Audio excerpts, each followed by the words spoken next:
10:01, good morning from the Circus Sports at the Mint Kentucky Downs studio. I'm Lucas Panzica. Jalen Brunson scored 30 and the Knicks finished the game on an 11-0 run to take Game 1 of the NBA Finals, 105-95 over the Spurs. Game 2 coming up Friday in San Antonio, or Saturday, rather, in San Antonio. In NFL news, former Titans cornerback L'Jarius Sneed is visiting with the Kansas City Chiefs today, where he won 2 Super Bowls. Sneed, a free agent after 2 years in Tennessee. Texas took Game 1 of the championship finals in the Women's College World Series, 7-3 over Texas Tech. Game 2 is tonight at 7. Texas, 1 win away from a national title. And Game 2 of the Stanley Cup final is tonight in Raleigh. The Golden Knights lead the Hurricanes in the series 1-0. Puck drop tonight is at 7. For all your foundation repairs and waterproofing needs, visit USSTN.com. Breaking news at once on your home for the Titans and Vols. This is 104.5 The Zone.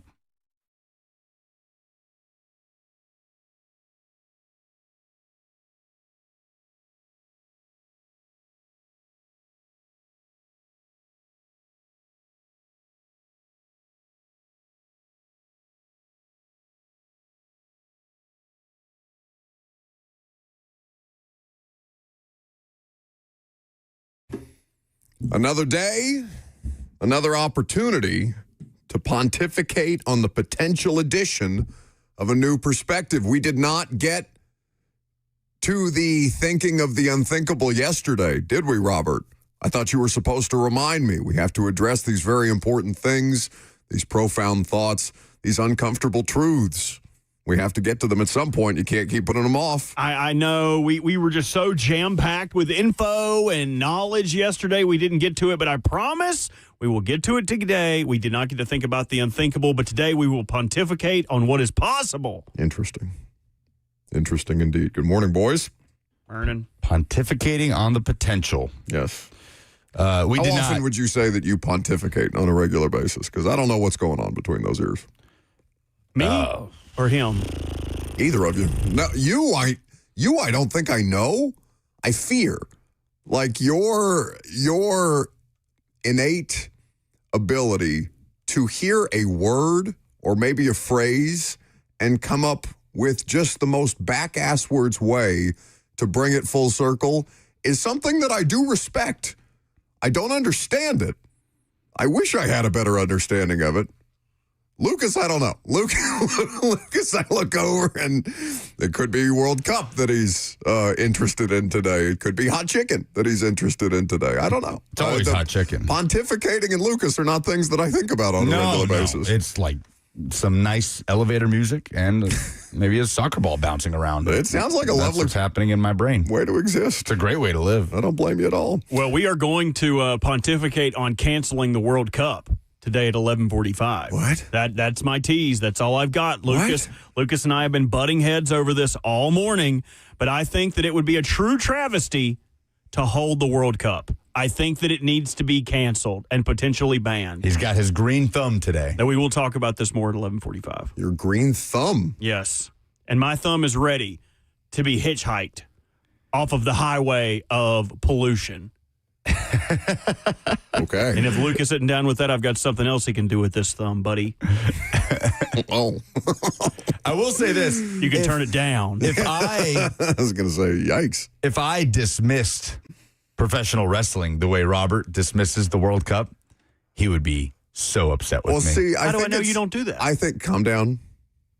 Can you imagine if every time he tried to talk about it, I was like, really? We got to talk about this fake gymnastic acting BS that people pretend is real? We really got to pretend like this is a thing? Did you just ask me if I could imagine you being dismissive of something that I want to talk about? I feel like you guys are dismissive. I feel like that's the entire wrestling.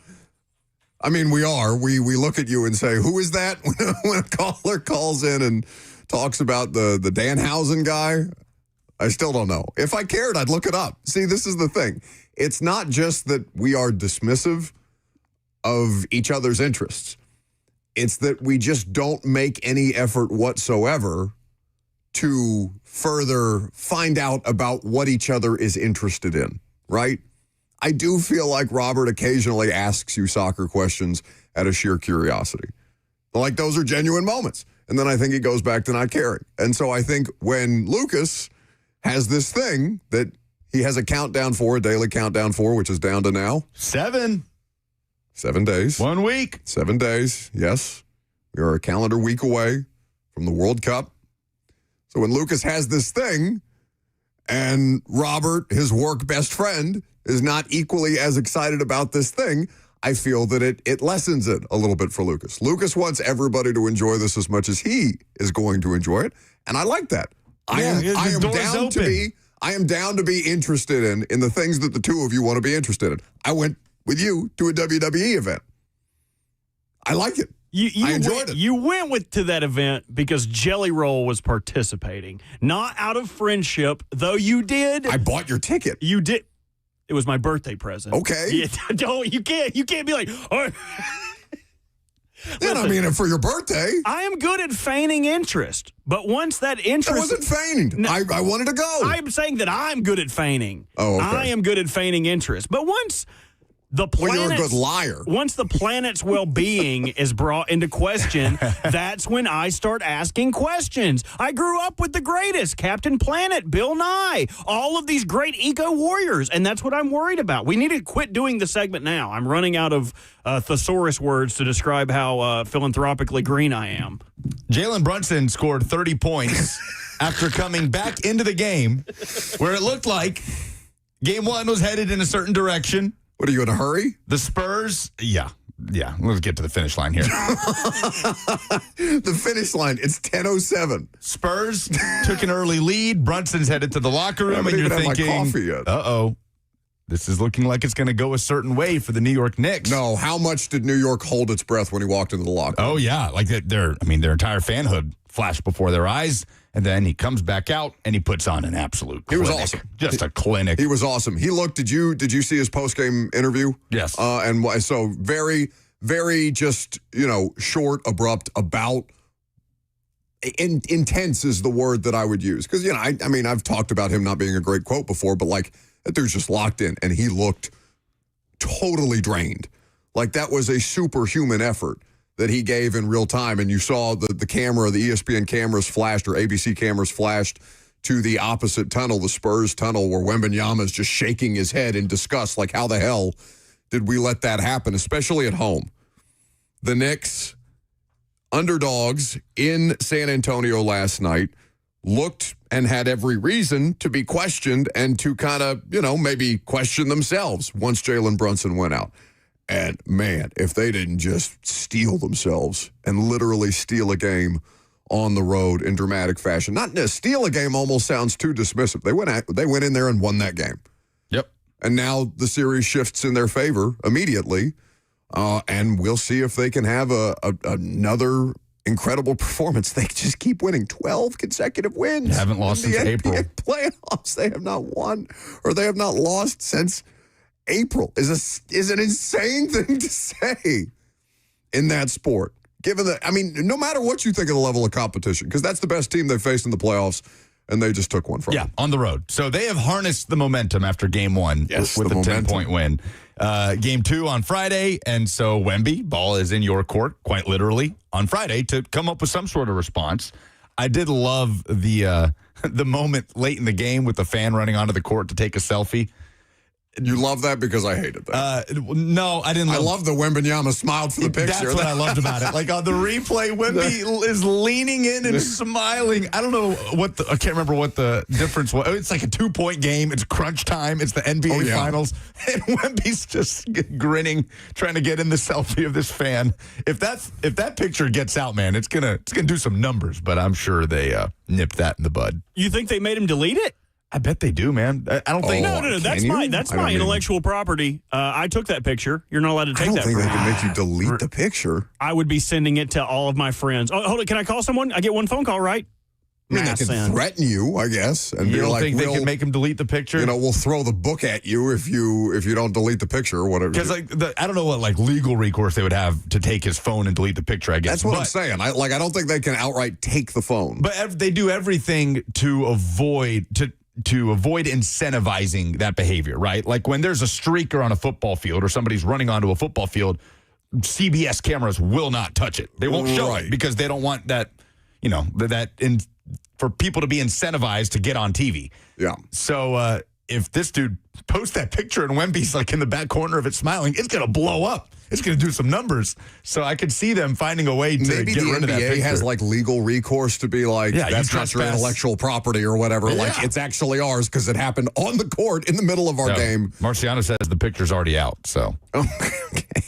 So here are the rules. I don't think you can control that. If the internet was that controllable, I think we'd be a lot better off. But no. Under the ACLU guidelines on photographing police or just photographing, government officials are never permitted to delete your photos under any circumstance. However, they can detain you and legally hold your device as evidence to be reviewed by a judge. okay, well, it was actually a video that got out there, and you can't even see Wemby smiling because he's too tall. Like the video cuts off at his neck. It's blurry. It's all happening really fast.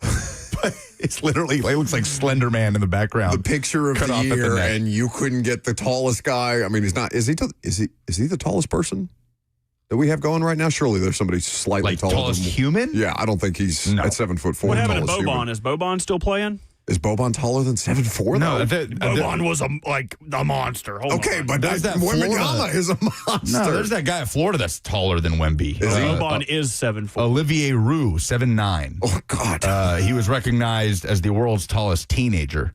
He might have hit the transfer portal, if I'm not mistaken. Jesus. 7'9". Yeah, because that I wasn't. did not have Robert looking up, terms and conditions of the ACLU to start the radio Yeah, show this he morning. transferred to, and committed to UC Irvine. The tallest players in NBA. No, I want now. Right now, not history. Oh, actively going. Yeah, it's Victor. How many times do you have to the tallest active NBA player is Victor Wembanyama?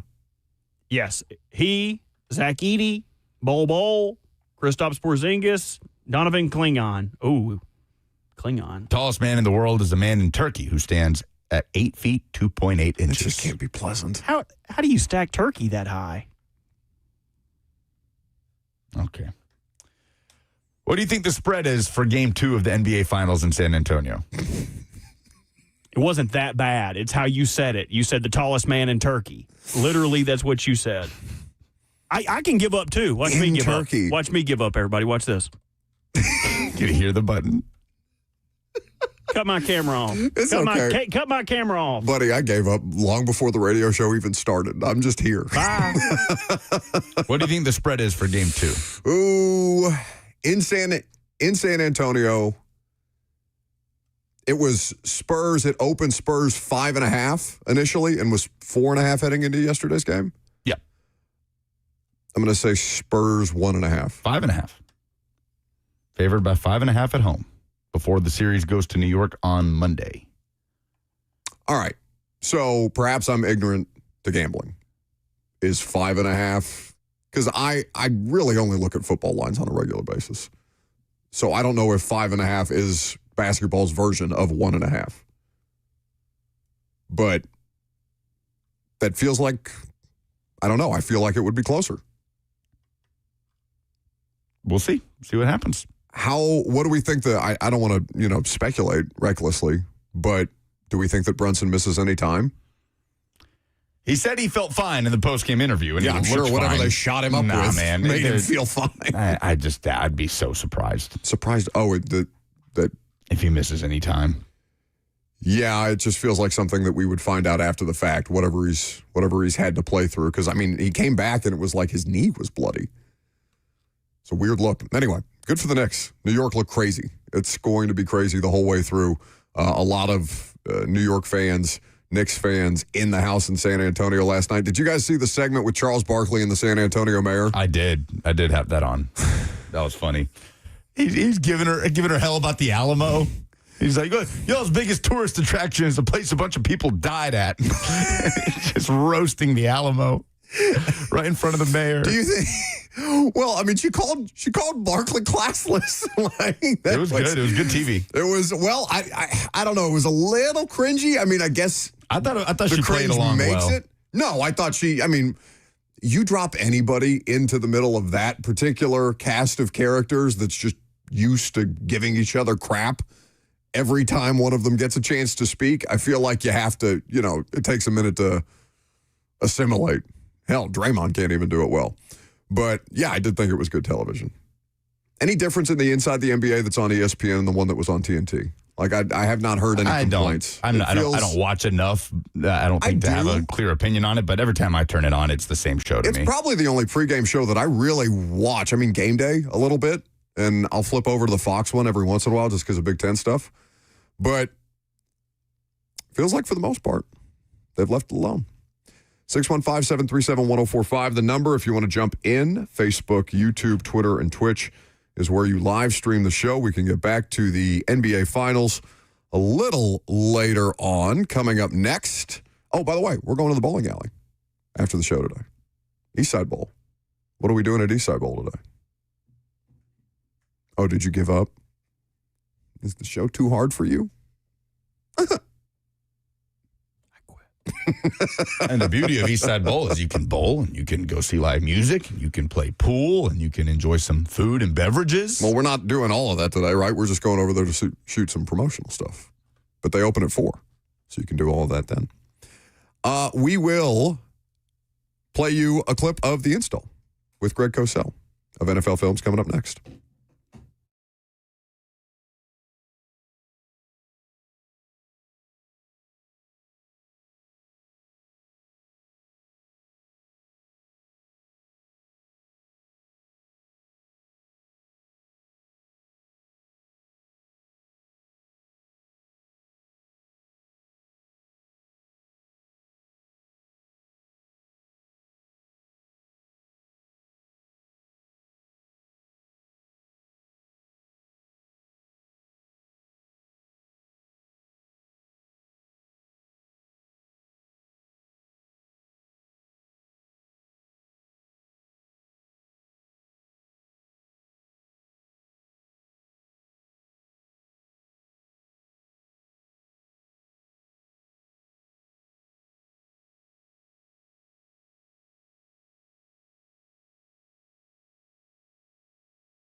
Myles Garrett is no longer a member of the Cleveland Browns.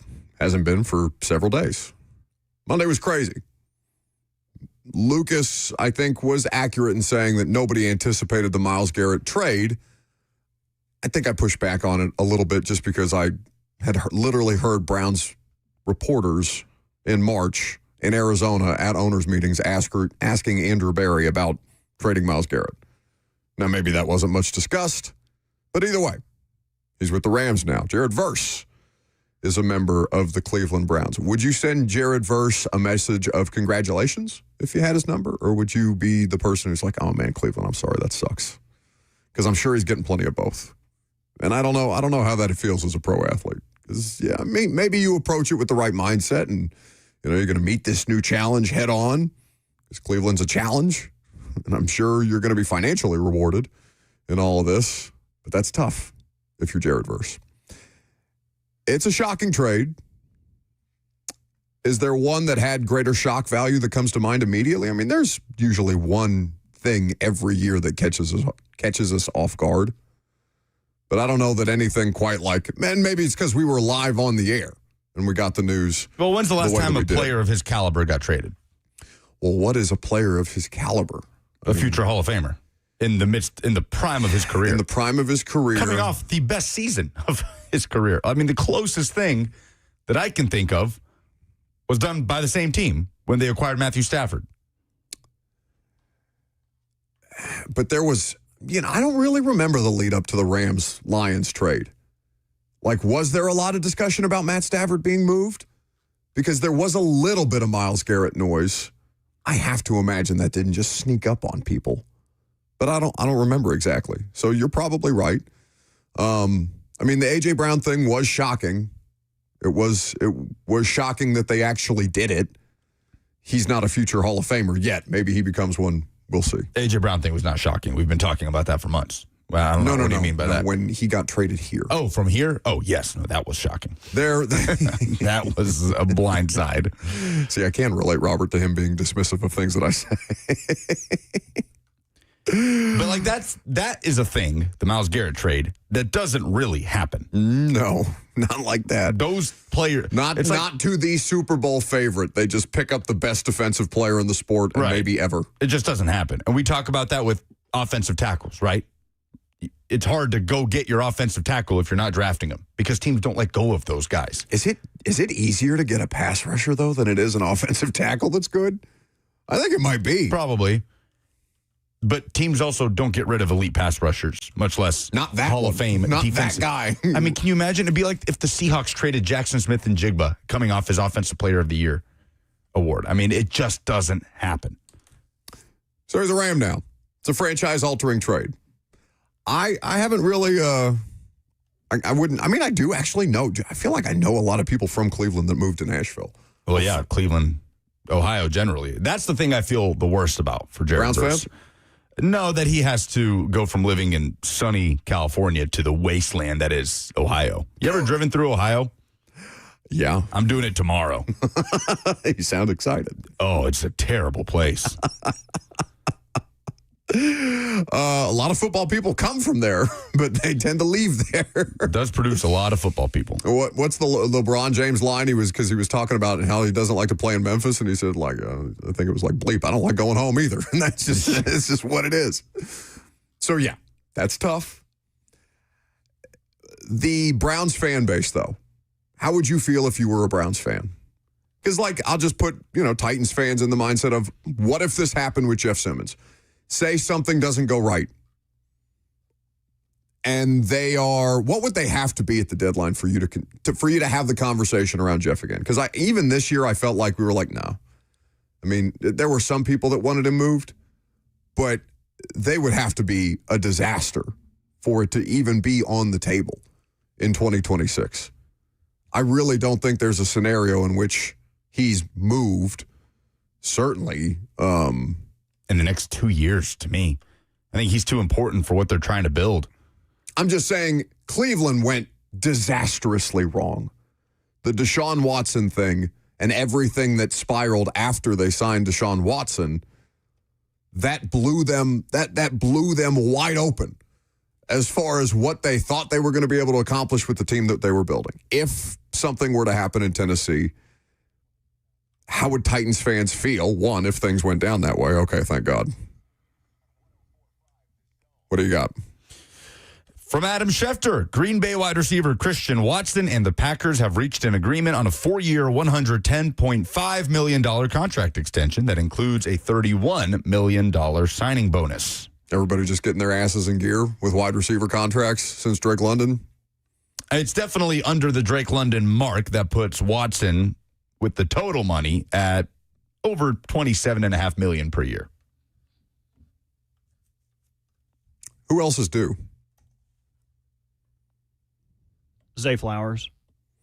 Christian Watson, by the way, coming off a bit of an injury-riddled season, only played 10 games, 611 yards, and 6 touchdowns.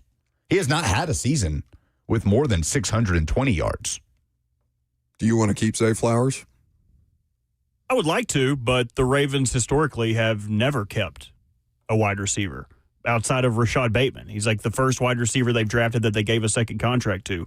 Torrey Smith left. Hollywood Brown left. They don't really keep those guys. What kind of money is Zay Flowers in for coming off a career year? Probably like 30 or higher, like 32 a year.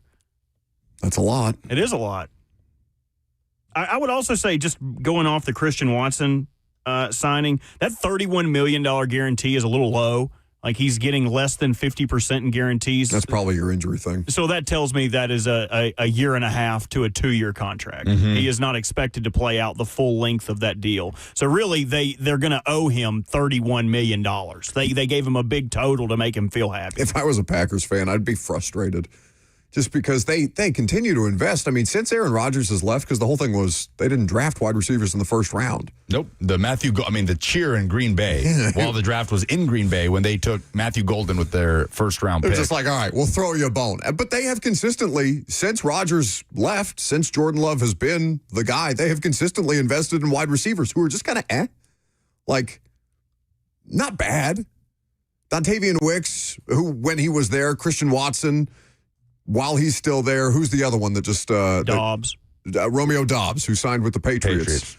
I'm sorry, did they trade for him? No, they signed him in free agency. Yeah. But the Packers have always found deals at wide receiver, like Donald Driver, Jordy Nelson, Devontae Adams, they any had of the those quarterbacks guys. where they could. I don't think they were as certain on Love, so it felt like they invested a little higher-end draft capital while he's been the quarterback than they ever did under Favre or Aaron Rodgers. Unless you think I'm off about that. The only Packer receiver I can name that they invested right now, like top 10 pick level investment in that popped was Sterling Sharp, who obviously had an incredible career, was the number 7 overall pick. But yeah, Robert's right. I mean, it's the Jordy Nelsons of the world that they've had the most success with. And Matthew Golden last year, pedestrian rookie numbers, shade over 360 yards. I would say the type of numbers that would have Titans fans not thrilled with Carnell Tate in his rookie year. There's a difference between a huge difference. Golden, Number 23rd overall versus 4th overall. Huge difference. Yeah, no, I don't want to be unfair to Carnell Tate, but he's got to be an offensive rookie of the year candidate at minimum, right?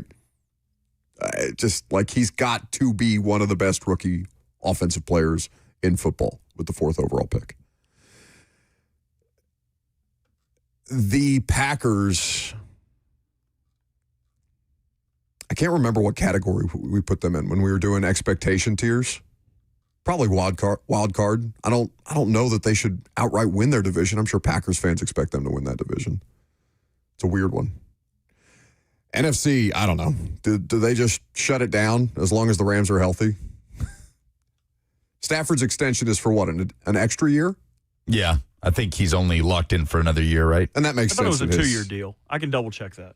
I think if I remember correctly, they gave him additional money this year and an extra year with more guarantees next year. No, you're right. Yeah, 1 year, $55 million. Okay, and that makes sense. It's a year-to-year thing. I mean, he announced he's coming back, right? Anytime a player does that, you feel like it's a year-to-year situation. Okay, so it was an extra year onto the contract. So he has, including this year's, 3 years left. Okay. He is not a free agent until 2029. he could always retire before then, but still, He'll retire a Ram. You're for sure. assuming. And he won't play on those numbers in 27 and 28. His cap hit's like $22 million. There's Hell no. zero chance. Hell no. Especially not at that stage of your career. It just feels like they're just going to win it. I mean, I don't know. When's the last time you felt that dead set on an eventual NFL champion? I mean, probably the Chiefs at their best, where you're just like, all right, everybody in the AFC pack it up. And maybe the Eagles push them.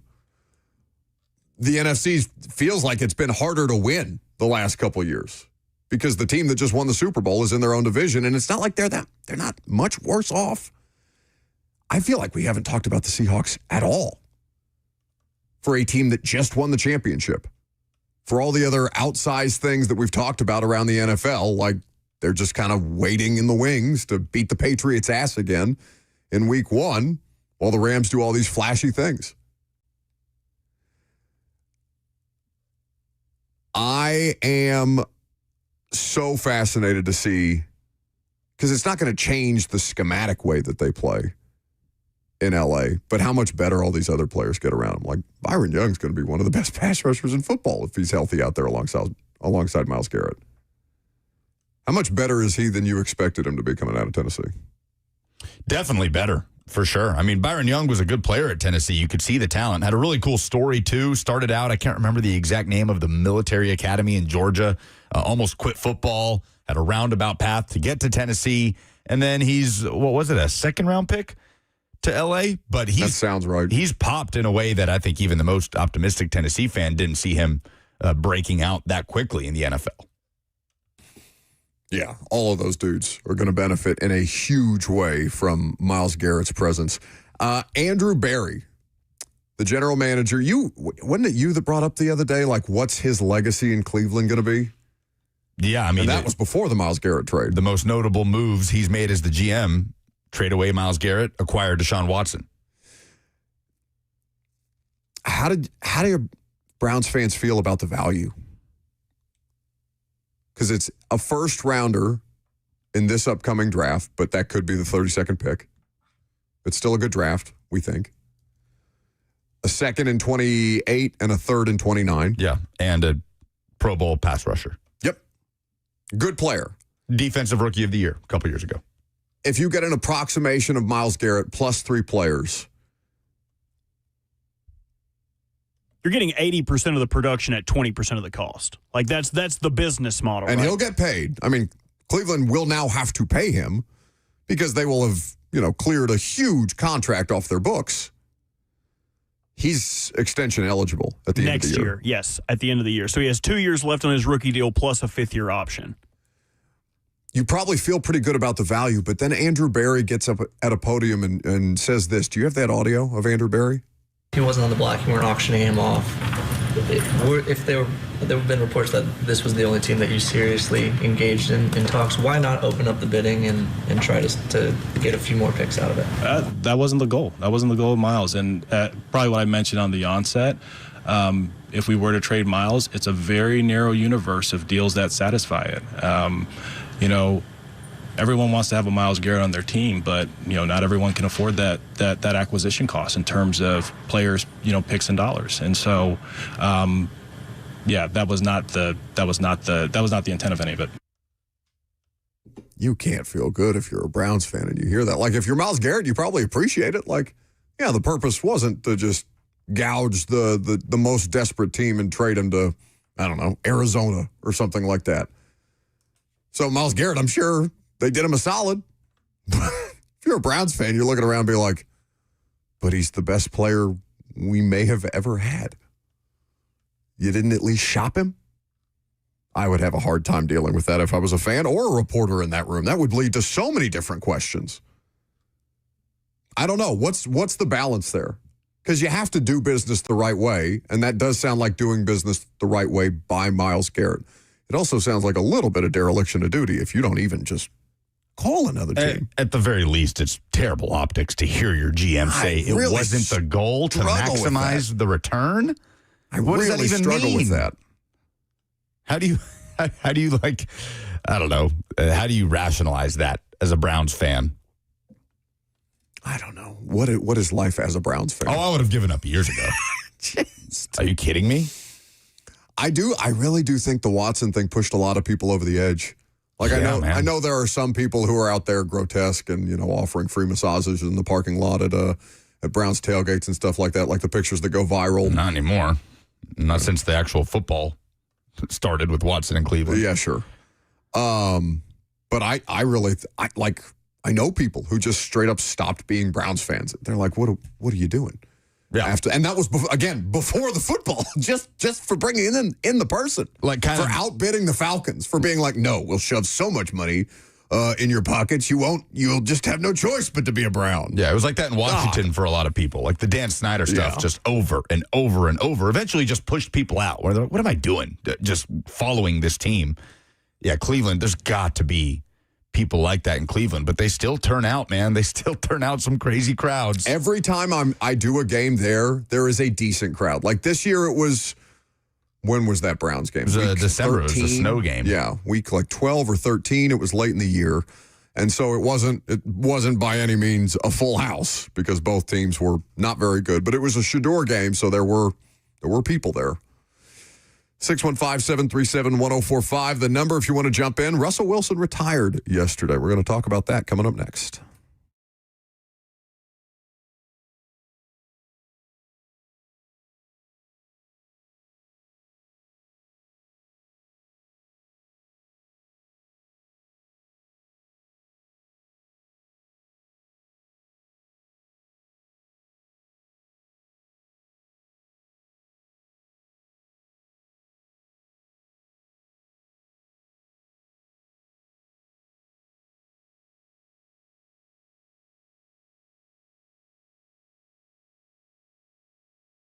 It's Ramon Foster, and I'm with Aaron from United Structure Systems. Man, they came by today to check out my house. If there's any issues, small or big, you're gonna fill us in there. We can take care of it no matter what kind of problems. So first off, we'll just kind of take a look through your house and see what kind of issues you got going. Cracks in the brick, cracks in the drywall, weird spots in the floor, doors sticking, windows not opening properly. Once we identify those areas, we're going to do a thorough inspection around the outside, make sure there's no issues going on with that. And then once we look over it, we'll talk about what's going on, and hopefully we ain't got no issues, and then we'll go from there. Let's go. Let's go.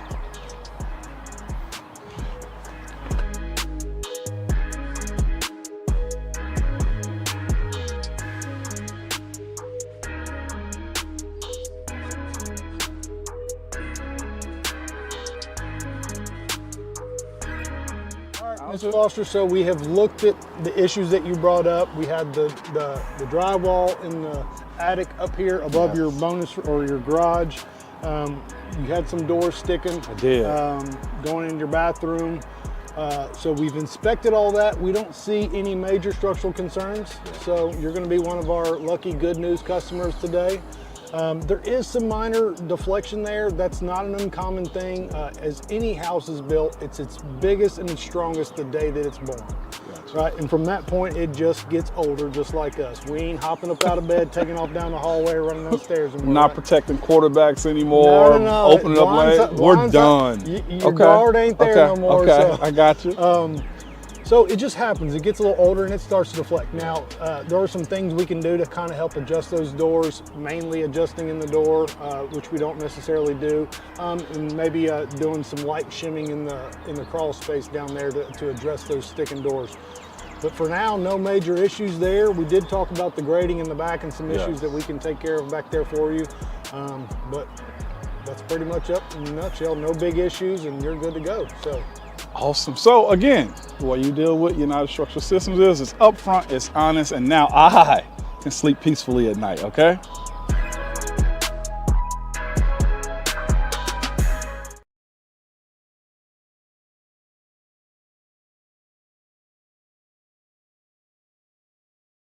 The guaranteed offer is the simplest, least stressful way to sell your home. You go to our website, you fill out a quick form, we set an appointment, we bring you an all-cash offer. Literally, there's no lockbox on the front of your house, there's no showings, we pay all cash, we close in as little as 21 days, stress-free. We've helped thousands of homeowners just like you sell your home the hassle-free way with a guaranteed offer from Mark Spain Real Estate.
Now, Russell Wilson, we knew was going to CBS. The news had broken, I think, at some point earlier in the week or last week, that he was going to take Matt Ryan's place on the CBS pregame show. A lot of NFL responsibilities, broadcast responsibilities to do with that. They are also putting Kyle Long on there, who's been doing some stuff for CBS digitally for their YouTube channel. I think he's been doing some podcasts for CBS over the course of the last couple of years. He's pretty good. I really enjoy him on TV. We'll see how Russ does. Wasn't sure if Russell Wilson was going to just outright retire when he went to television. Maybe people just assumed because of the way that it ended. A lot of the dialogue. We talked about the Tony Gonzalez clip that made the rounds last year on a Thursday night football game where Gonzalez said that Russell Wilson was playing himself out of the Hall of Fame. He officially retired yesterday, Russell Wilson. Maybe that doesn't mean that if a team was to call him late in the season, post-trade deadline, an injury to a contender happens, that a team wouldn't call Russell Wilson to keep their season alive, and that he might consider it. Nobody owns his rights, right? He was a free agent. So he wasn't under contract with the Giants, so he could sign with any team that he chose to if he was to come back from retirement. What's the most memorable moment of his career? Because, I feel like a lot of people are going to say the Malcolm Butler. It's the interception. Interception. Why is it that interception to you?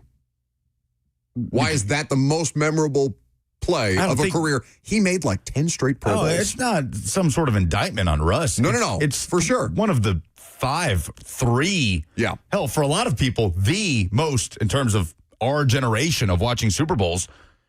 It's one of the most iconic moments in Super Bowl history. If your name is tagged to that, next to the beast mode run against Seattle, it's the most iconic moment of Marshawn Lynch's career, and he didn't touch the ball. It's all about how he didn't touch the ball. But when you think Marshawn Lynch, what do you remember most about Marshawn Lynch's NFL career? People will either say the touchdown run against Seattle in the playoffs or the goal line play at the Super Bowl where they didn't give it to him. So that's just the nature of the business. I don't think it's some sort of indictment on Russ. I mean, that Super Bowl win was a blowout too, and he didn't have the opportunity to have, an Eli Manning helmet catch moment because they just routed the Broncos, and the defense was incredible, and it was all about the body of work that year. And it's about the body of work for Russ's career. But I don't think it's some sort of way to blast Russ to say his most iconic moment is that play. Because it's tough, though. Nobody blames Russ for that play. If you're Russell Wilson, that's tough. But does that one would be the most memorable moment? Because I bet you it's his most memorable moment. How often do we hear athletes talk about that? That the failures stick more than the successes. Yeah. Yeah, I just associate him with so many spectacular NFL plays over the course of his career. Especially once he came into his own, once that team started to become more his. Russell Wilson's one of the most electric football players of my lifetime. Shay makes a great point on the F&M Bank chat. It's also because there wasn't anything good after that to wash the taste out of your mouth. He still had good years in Seattle after that, but obviously not of consequence. Not of consequence. They didn't get back to the Super Bowl. And then every time you heard about Russ and his Broncos/Steelers. Yeah, the last 5 years of Russell Wilson have been a wash. Yeah, I mean, it's high knees, in the aisle of the plane. That's what we remember from Russ. A separate office out of the locker room. Exactly. Mr. Unlimited, all these things. Yeah. Man, that's tough, though. That's really tough because he's an awesome football player. Whatever you think of the person, and it's not like he's a bad guy or anything like that. He's just a little bit. Jeffrey says his Rose Bowl win with Wisconsin, definitely up there for. He's a fun college football player too. But that is a good question. Would he say it's the most iconic moment of his career? I wouldn't say it's. He probably, if he was asked it like that, I don't know that he would say that. But memorable, yeah. If he was given truth serum, can you imagine? I bet it you were haunts right you, there. You're on the cusp of your second Super Bowl. That puts you in a different category. That's why I ask, because he, more so than Eli Manning, I most associate with player who is one play away from a lock in the Hall of Fame.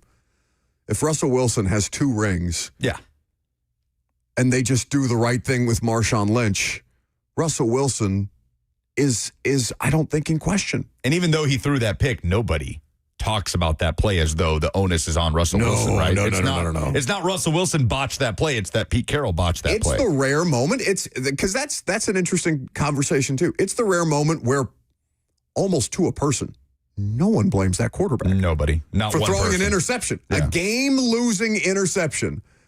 How rarely do we actually consider, no, the defense made an incredible play, just made a ridiculous play, where no fault at all is blamed on the quarterback. I don't know that you could name a more impactful interception that is not blamed on the quarterback. Well, it's also an interesting question. Who else is in that sort of Hall of Fame category that has that Hall of Fame body of work? Whose most memorable play is something like that? An area where they came up short. I mean, there has to be one. McNair? Yeah. I know that's more Dyson than it is McNair. Yeah, the most memorable play of McNair's career with the Titans is probably 1 yard short. Probably. Because Music City Miracles. Now, I mean, I know Steve had incredible moments, like the game against the Giants with the fractured sternum or whatever he was playing through. Like, there's so many McNair games that were great, but his most memorable NFL moment is 1 yard short. Even though that's, Kevin Dyson's jersey is the one that's forever associated with that play. But Dice has the miracle. Yeah, but that's what I'm saying. McNair doesn't. Yeah. Like Dyson, even Dyson has the miracle. I'm not saying I don't want to take anything away from McNair or anything like that, but like, yeah, and it's the same Steve's as Russ. Probably right there. Nobody puts that play on Steve McNair or on Kevin Dyson. No. But it is one of the most iconic plays in Super Bowl history. It has a nickname. Yeah. Any play that has a nickname is gonna be up there. So yeah, it's an interesting question. Robert, what is this Pro Football Talk tweet with the Rams and Myles Garrett? Because it's not a new contract. Okay, but they've revised his compensation package? Yeah, I've been What's reading. the difference? I've been reading through this. It's like I have news, but I can't really tell you the meaty parts of it. I can only tell you intricate details of it. So I've read over this a couple times, and it makes my brain hurt. Okay. As the Rams worked through a trade for Myles Garrett, they didn't have a time for a new contract, but now they do. We're in the process of tracking down the details. Probably should have waited to report this. The key question is whether and to what extent the new money APY will change. His latest deal set the new standard for non-quarterbacks at $40 million a year. Since then, the bar has been moved to $50 million a year. The signing bonus on his new deal is $35.7 million. The salary will be at least $1.3 million, pushing his minimum compensation package for 2026 to $37 million. That exceeds the $30.5 million total compensation he was due to make under his prior deal at $6.5 million. The question is whether and to what extent the remaining guarantees were carried on to the new deal. They don't know anything. They just know that they're giving him a new one. Thank you for coming out and reporting this, Mike Florio. The expert, it's a weird report. The expert on reporting something while also reporting nothing at all. I mean, the news in it is that he's getting, $1.3 million more this season than he otherwise was going to make. But the phrasing of the tweet made it sound like the Rams just gave Myles Garrett a new contract. I don't know if you can import the language that the Browns used or the terms that the Browns used and have your own lawyers draw up your own contract. Is that something that NFL teams do? I don't know the answer to that question, actually. But, okay, weird tweet. 615-737-1045. Second hour coming up next.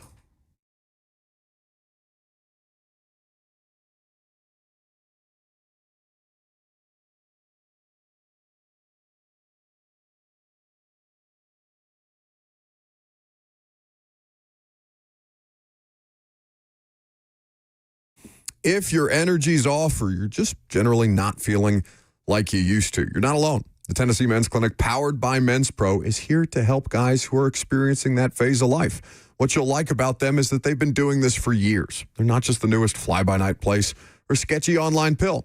You're working with true medical providers. They run labs, build a plan around you, not some one-size-fits-all type of deal. They treat low-performance, ED, weight loss, and even peptides like NAD+. Their treatments have worked for thousands of men, and most guys say they wish they would have come in sooner instead of procrastinating or just waiting and hoping the problem resolved itself. Right now, your lab panel and consultation, just $99. So call them today at 615-208-9090. That's 615-208-9090, or go online to TennesseeMen'sClinic.com.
$11 o'clock. Good morning from the Circus Sports at the Mint Kentucky Downs studio. I'm Lucas Panzica. Jalen Brunson scored 30, and the Knicks finished the game on an 11-0 run to take Game 1 of the NBA Finals, 105-95. The final over the Spurs. Game 2 coming up tomorrow in San Antonio.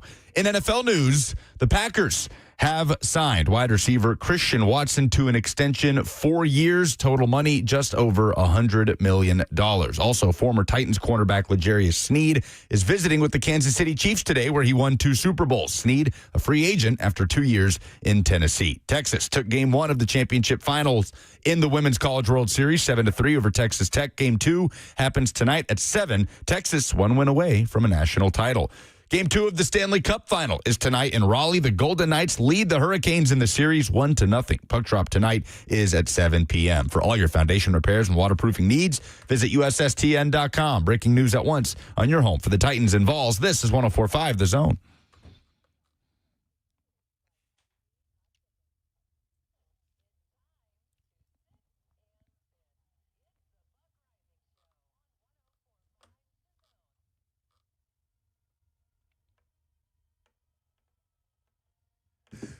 There's been a lot of things happening here in local sports with the 3 professional sports teams. Nashville SC is on their World Cup break, but they've been the best team in the city by not a particularly close margin for the course of, I don't know, would you say the last 3 years? Because the Preds and Titans basically cratered at the exact same time.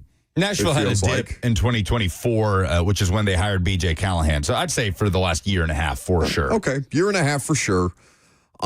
And it's just worth examining, I think, because we don't really, I mean, we talk a lot about Amy Adams-Strunk. Because, you know, the Titans, pro football, the NFL, there's a lot of decisions of consequence, the Super Bowl, a lot of the decisions that have both impacted the team positively and negatively. NFL carries a lot of weight. So we spend a lot of time talking about the NFL team, the NFL owner in town. Don't spend nearly as much time talking about the Preds because they're not any good, other than their free agency that caught all of our attention. And then subsequently, I don't want to say it was just because of the free agents that they signed, but that team, that core that was viewed as a potential Stanley Cup contender in 2024 turned into the worst team in hockey for basically 2 years. Bill Haslam, we don't talk about hardly at all, other than when he became or started his transitional process into becoming the majority owner of the Nashville Predators. Because the Preds have had a weird ownership, and I don't know how common this is or in the NHL generally, but they had like 13 different ownership figures for a period of time there. Bill Haslam comes in, takes the majority share, and is now essentially calling the shots with help. He's being phased in as the majority owner, and has since brought in people like Nick Saban. It's still weird to see Nick Saban in a Preds pullover giving a press conference at their practice facility, but that's the thing that we've gotten in the last calendar year. Then there's John Ingram, who we don't talk about hardly at all, who got a lot of attention because of his ties to Vanderbilt, of course, and his interest in bringing Major League Soccer to the city and financing, essentially, everything around Nashville SC to put it in its position to succeed, and it has become incredibly successful. And B.J. Callahan, the hire that they made a couple of years ago, has helped elevate this thing to the next level to where they are. Did they end the World Cup break as still the best team in MLS? They are spending all 7 weeks at the top of the MLS standings. Okay. Yes. They're the best team in the sport. So as far as the people that run these teams in this city, who would today garner the best approval rating among the 3 of them? Well, among their specific fan bases. No, but I mean generally. Like if you polled people in Nashville. Did you put it to a poll? I did indeed. Sports fans in Nashville. Just generally. Which Nashville pro sports ownership group is doing the best job? John Ingram has the majority of the votes with 53% of the vote. So it's a considerable margin. Amy 2, Bill Haslam 3. That's probably right. I don't know how much Preds fans are just kind of like, all right, whatever. Like, let him get full-time into the job. Let's see what he does. He's hired a new GM. We feel good about it. Haslam might just be a TBD. He's been the majority owner of the Preds for 11 months. Is he officially? Yeah. Last summer, I think July of 2025 is when he officially transitioned into majority owner. He wasn't around when Barry Trotz was hired. So yeah, I would give him a calendar year before I would try to assign a hey, what are we doing here? I mean, I do think the approval rating would be good so far. Number one, to have a point person, right, as a fan. Maybe I should have broken who your it majority into owner is. 3 individual, like what is your approval rating on Amy? What is your approval rating on John Ingram? What is your approval rating on Haslam? Yeah, I think it's an interesting question, though. They all three are at such different stages of ownership. With Amy, it's been over a decade now. Yep. There's been successes and there's been lows.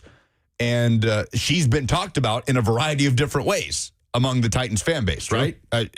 In the years where Vrabel and John Robinson had this team competing in the AFC Championship, Amy was the non-meddling owner. Team mom. Absolutely. I mean, nothing but positive things to say about Amy Adams Strunk. And then things got turbulent, obviously, over the last couple of years. They're trying to right the ship, and we don't hear from her. So when things are bad and you don't hear from the owner, then, you know, those waters can get just a little more toxic. But if the winds start, Titans fans aren't going to feel the need to hear from Amy Adams Strunk. No.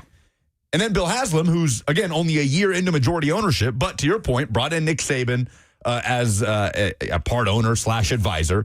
And then Consigliere. Yes. And it's going to take time to figure out what the Chris McFarland hire is going to bring to the Predators, Sure. but it checks pretty much every box that Preds fans wanted when Barry Trotz announced his retirement in February. And we'll have Gentry Estes in studio tomorrow, by the way, to give his perspective on it after attending Chris McFarland's press conference yesterday. And then John Ingram is getting close to a decade into being the owner of Nashville Soccer Club, because remember, they spent a couple of years at the USL level before making the transition and moving up to MLS. And the approval rating, you know, obviously will pass with flying colors with John Ingram. He does check every box that you want in an owner. The investment has been there. The overspend has not been there. That's something you see a lot in American soccer ownership. Chasing big names for butts and seats, but maybe something that doesn't make sense for the fit in your team or doesn't really bring the value that you need at that time.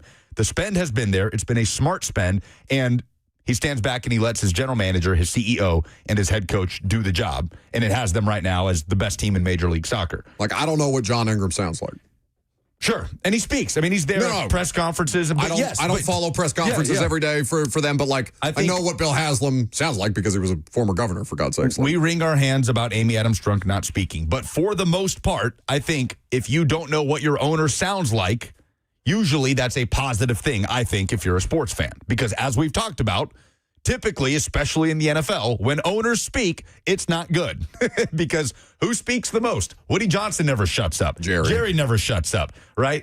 The Saints owner got up there. Turns out Jerry not actually that bad. When you hold him up next to Gail Benson and Woody Johnson. Terry up in Buffalo, what he did this past year. What was that? Old Terry. Did I tell you guys that I was standing behind him in line for soft serve ice cream, and he just looks like a pawpaw. He's shuffling around in his little basketball shorts at the soft serve ice cream place. It made me just laugh thinking about I think I brought this up before, the idea that Dominique Foxworth was on the NFLPA, or he was the players' lead for the NFLPA, and he was negotiating a CBA with Jerry Jones, and he left the meeting with the owners being like, oh, those people aren't actually smarter than me. They just have more money than me. It's just the Pagula thing made me laugh. Anyway, sorry. No, I mean, Pagula hadn't talked in how many years?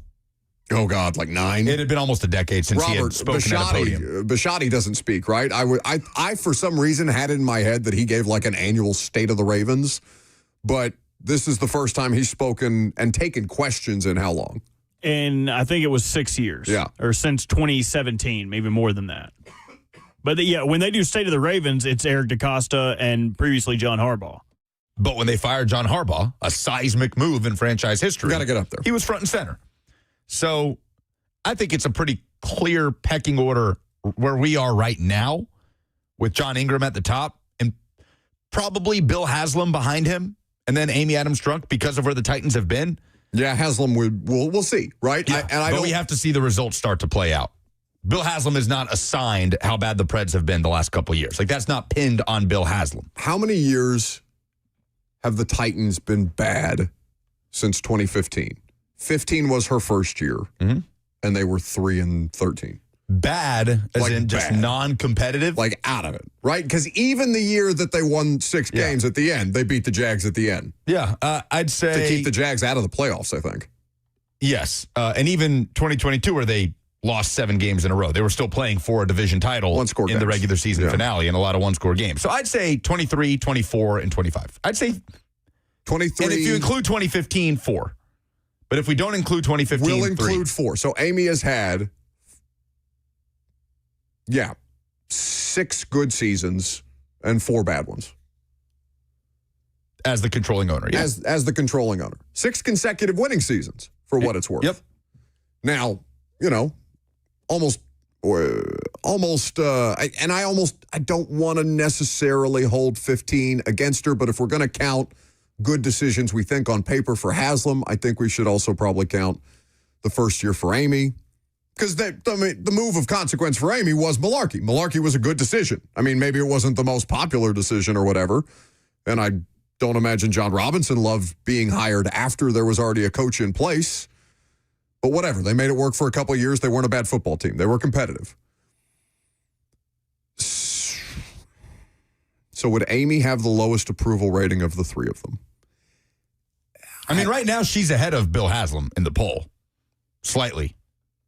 She's got the lead on him. Yeah, and I think she has Titans fans feeling in a place where they feel solid about the trajectory. Yeah. So we're catching them in a more positive time. And I don't think... Had I asked this question at the end of the regular season, things are probably not great around Amy. And I also don't think Titans fans, the majority of Titans fans, care as much about the Amy doesn't speak thing as media does. There are fans that care, but most fans, almost every fan I know, could care less about Amy Adams Strunk speaking at a press conference. Yeah, it is something that we latch on to, but I almost think, I don't know if how fans respond to this logic, Lucas, because there is some level of, self-righteousness in it. But in my head, no, I want to ask Amy questions on behalf of fans because I do think you deserve answers to some of these questions. If at the end of the day you don't care about the answers to the questions, okay. But I do think that there is some level of responsibility. Now, maybe people would roll their eyes at that and say, whatever, man, we don't care anyway. And that's fine. I'm not saying people wouldn't disagree with you on that. I just don't think it's something that most fans get worked up about. Most, I agree with you. Most would not care about that. That is something that we do tend to harp on because I think it is important. It is important from our perspective. Who is the most favored amongst his or her fan base owner in American sports right now? It's got to be Stan Kroenke, right? I mean, which of the fan bases of the teams Kroenke owns, Jeff Lurie, is not happy with Stan Kroenke? That all of them win. He's not a very liked figure. But he's also, he just gets the job done, right? He's just he's a very straightforward businessman, it sounds like. If you talk about Stan Kroenke around anybody from the St. Louis area, they are going to spit on that man's name. Yeah, for sure. But that's a very, very biased subsect of the population. People in Los Angeles, are they moved one way or the other by Stan Kroenke? Yeah, or did they just be like, I mean, if you're an actual Rams fan. Do people in L.A. know that the Rams have Myles Garrett? Does the greater Los Angeles population know that Myles Garrett now plays for them? Ramon and Will were getting into it this morning, just how insane it's gotten for Kroenke. He's awesome. There surely can't be an owner that's even touched what he's done in terms of the championships. Like the Super Bowl with L.A., the NBA championship with the Denver Nuggets. He just won the Premier League with Arsenal. Yeah. They just went to their first Premier League and won their first Premier League since 2004. Oh, what else? The Colorado Avalanche won the Stanley Cup in 2022. Contenders every year. He has an MLS championship back in 2010 with the Colorado Rapids, although that probably is the only fan base that's not too happy with him right now. There can't be another American owner that can even touch that. Yeah, because I don't associate Eagles fans with being happy. I think they trust Jeff Lurie, but I don't think I think Eagles fans would turn on their ownership if you gave them the opportunity to. Does Kroenke own a baseball team? I don't think he does. No, he doesn't. So every team he owns, they all win in a major league, has won a title. It's crazy. That's pretty good. That's insane. Maybe not. Where are the Glazers? Oh, Manchester United fans have their issues. Oh, they're bad? Yeah. Because they win in the NFL. I don't know. They win with Tampa. Yeah, they have the Super Bowl. I don't think Bucs fans are up in arms about the Glazer family. I'm just going through NFL fan bases off the top of my head. I don't know. Knicks fans can't like James Dolan. I don't know.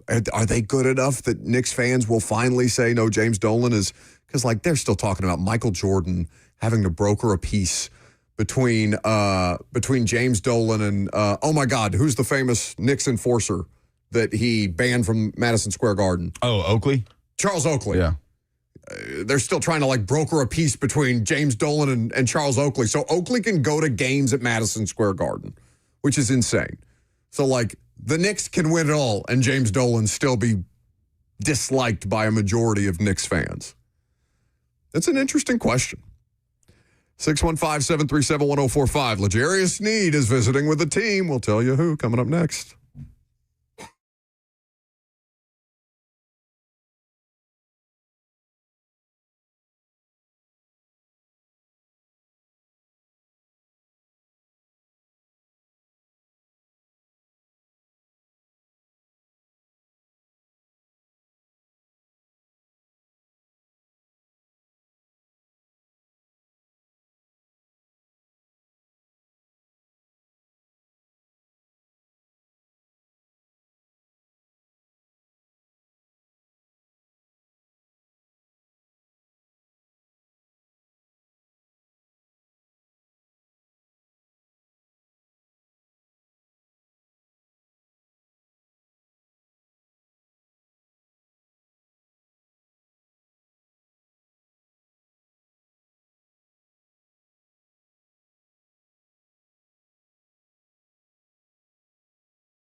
So we certainly did not expect Myles Garrett to be an L.A. Ram by the start of June. And I don't think any of us expected to see this player's name pop up to potentially go back to his former team. L'Jarius Sneed, who is a free agent, of course, after the Titans finally cut him loose following 2 incredibly disappointing seasons in Tennessee, is visiting with the Kansas City Chiefs, looking to revive his career in the place where he won 2 Super Bowls. Welcome back to the show, fueled by Hattie B's Hot Chicken. L'Jarius Sneed, coming off an injury-riddled and underperforming 2024 and 2025 season. He's 29 years old.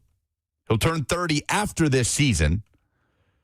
How would Titans fans feel if he got back to Kansas City and, put performance aside, just played for 15 games? Oh. Even if he's not that good. How many games total did he play here? Because he did. Did he play in 15 games total There's here? No way. No, he did not. He played in 7 plus 5 is 12. He played in 12 games total. 5 in 2024, 7 in 2025. Yeah, man. If he came back and played in 15 games a season, removed from not playing 15 over 2, yeah, I imagine. I don't know if Titans fans would be mad. They just probably mother F him, right? This is not one of those things where if he goes on and has success, Titans fans there is no scenario in which a Titans fan wishes L'Jarius was still on their team. Right? No. If he goes to Kansas City and plays well, will a single Titan fan have the thought cross their minds, we should have kept him? No. Maybe you'll see a very vocal minority, but no. They would be the imagine stupidest people alive if they were to have that conversation. Okay? He was not just bad here, not just unavailable here. He was a malcontent here. Yeah. He didn't want to be here. He didn't want to be here. And you hear about situations like this all the time. And by the way, you want to give people the benefit of the doubt. I feel like L'Jarius Sneed got a fair amount of benefit of the doubt. The initial injury thing was bizarre. Genuinely weird. I don't hold that against him. Availability is a tough thing to hold against a person, even if it is the most important thing. But the fact that we could all very clearly tell he didn't want to be here, that this was a situation in which a player had gone from a championship caliber organization, had won rings there plural, took a bag from a lesser organization, and checked out. That's what this was. It does still happen. You try not to accuse people of it immediately, and there was some finger pointing early on with L'Jarius, but I don't really feel like I drew that conclusion until halfway through this year, where I was like, all right, we're done here. Like, everybody involved can be done here. If he goes to Kansas City and plays, there will be some level of, honestly, you know who's going to get more hate than L'Jarius Sneed in that scenario? It'd be Rand. I think people would feel more strongly about Rand Carthon if L'Jarius Sneed did whatever he would go on to do and did it at a reasonably high. If he was an average corner, I think people would look at it and say, no, Rand Carthon got. Which isn't totally unfair, but I think that anger would be misdirected or redirected, unless you disagree. No, I think Titans fans are just ready to forget about the I don't want to talk experience. about him at all. Yeah. Right? It was, I can't even say it was a forgettable experience. It was not a very forgettable experience. It's 2 years here where he gave us plenty to talk about. Nothing to do with his play on the football field other than, again, can I have asked you this question before, but maybe you don't remember. There were 114 qualified corners according to Pro Football Focus last year. Where did L'Jarius Sneed rank among 114 corners? In the 60s. 104. Yeah. And I suppose he was always going to land somewhere. He's 29 years old. And he hasn't, for what it's worth. He hasn't landed anywhere yet. No, we're sitting here in June. He's just taking a visit to the taking a Chiefs. visit. He is not signed with the Chiefs. But if anywhere would make sense, I guess it would be a place where he's obviously comfortable, where he's going to be theoretically happy to be there. Obviously, they have a need at corner after trading away Trent McDuffie. and they wouldn't exactly be breaking the bank to sign an injury-riddled 29-year-old L'Jarius Sneed. I wish him nothing but success. I really do. I don't want to have to think about him anymore. I'm sure Titans fans feel similarly. 615-737-1045. You can jump in on the conversation. We are going to Eastside Bowl later this afternoon. We're going to shoot some video stuff for the upcoming bowling event, Lucas, which is going down on July the 16th. We're all very excited to be hosting the bowling event to benefit Home Street Home. We are going to have so many different things going on that day. I know 3HL is doing a live show that day, which is going to be cool. And others will be there as well. Yes, how were and others? I missed them this morning. I was running a little behind. I had some CMA road blockages to deal with. It is the annual stay the hell away from downtown weekend. That snuck up on me. I did not know that was happening until like this morning. And I cut directly through downtown to get from my place in the Germantown area, and it was a disaster for me. No, I'm getting out of here. There was a disaster. I thought about going down last night. I'm still thinking about going to Ella Langley tonight. We'll see. That would be good. I'd like to see that show. But what was my point with that? I never know. Legos. Let's talk about Legos. Robert, what the hell did you send to the chat while we were talking about Russell Wilson? I don't know how to say it. Lucas, pronounce it. So Robert sent a link and some pictures of, I guess, the newest project that Lego is putting forth. If people want to take part, the Sagrada Familia, the church in Barcelona, that, by the way, just finished construction. Yeah. After over 150 years. The cranes and the scaffolding are being taken down around the iconic church in Barcelona. Have you ever been? Yeah, it's awesome. It's incredible. But this Lego set, I mean, it is an entire Sagrada Familia set. It's up for pre-order at the Lego store for $800, 12,060 pieces. It is the largest Lego set in history. It looks like it also would take 150 years to build. They have, frame-by-frame images of this. They have the finished product from the exterior. They have a woman working on the said Lego project. They have an inside shot of the interior of the Sagrada Familia, which requires you to build basically all of the pillars and windows and fixtures. You are doing not just infrastructure, but interior design in this Lego project. That's insane. And then the fourth frame shows the woman having completed the Sagrada Familia Lego architecture. She does not look happy enough. In fact, she looks almost cross-eyed.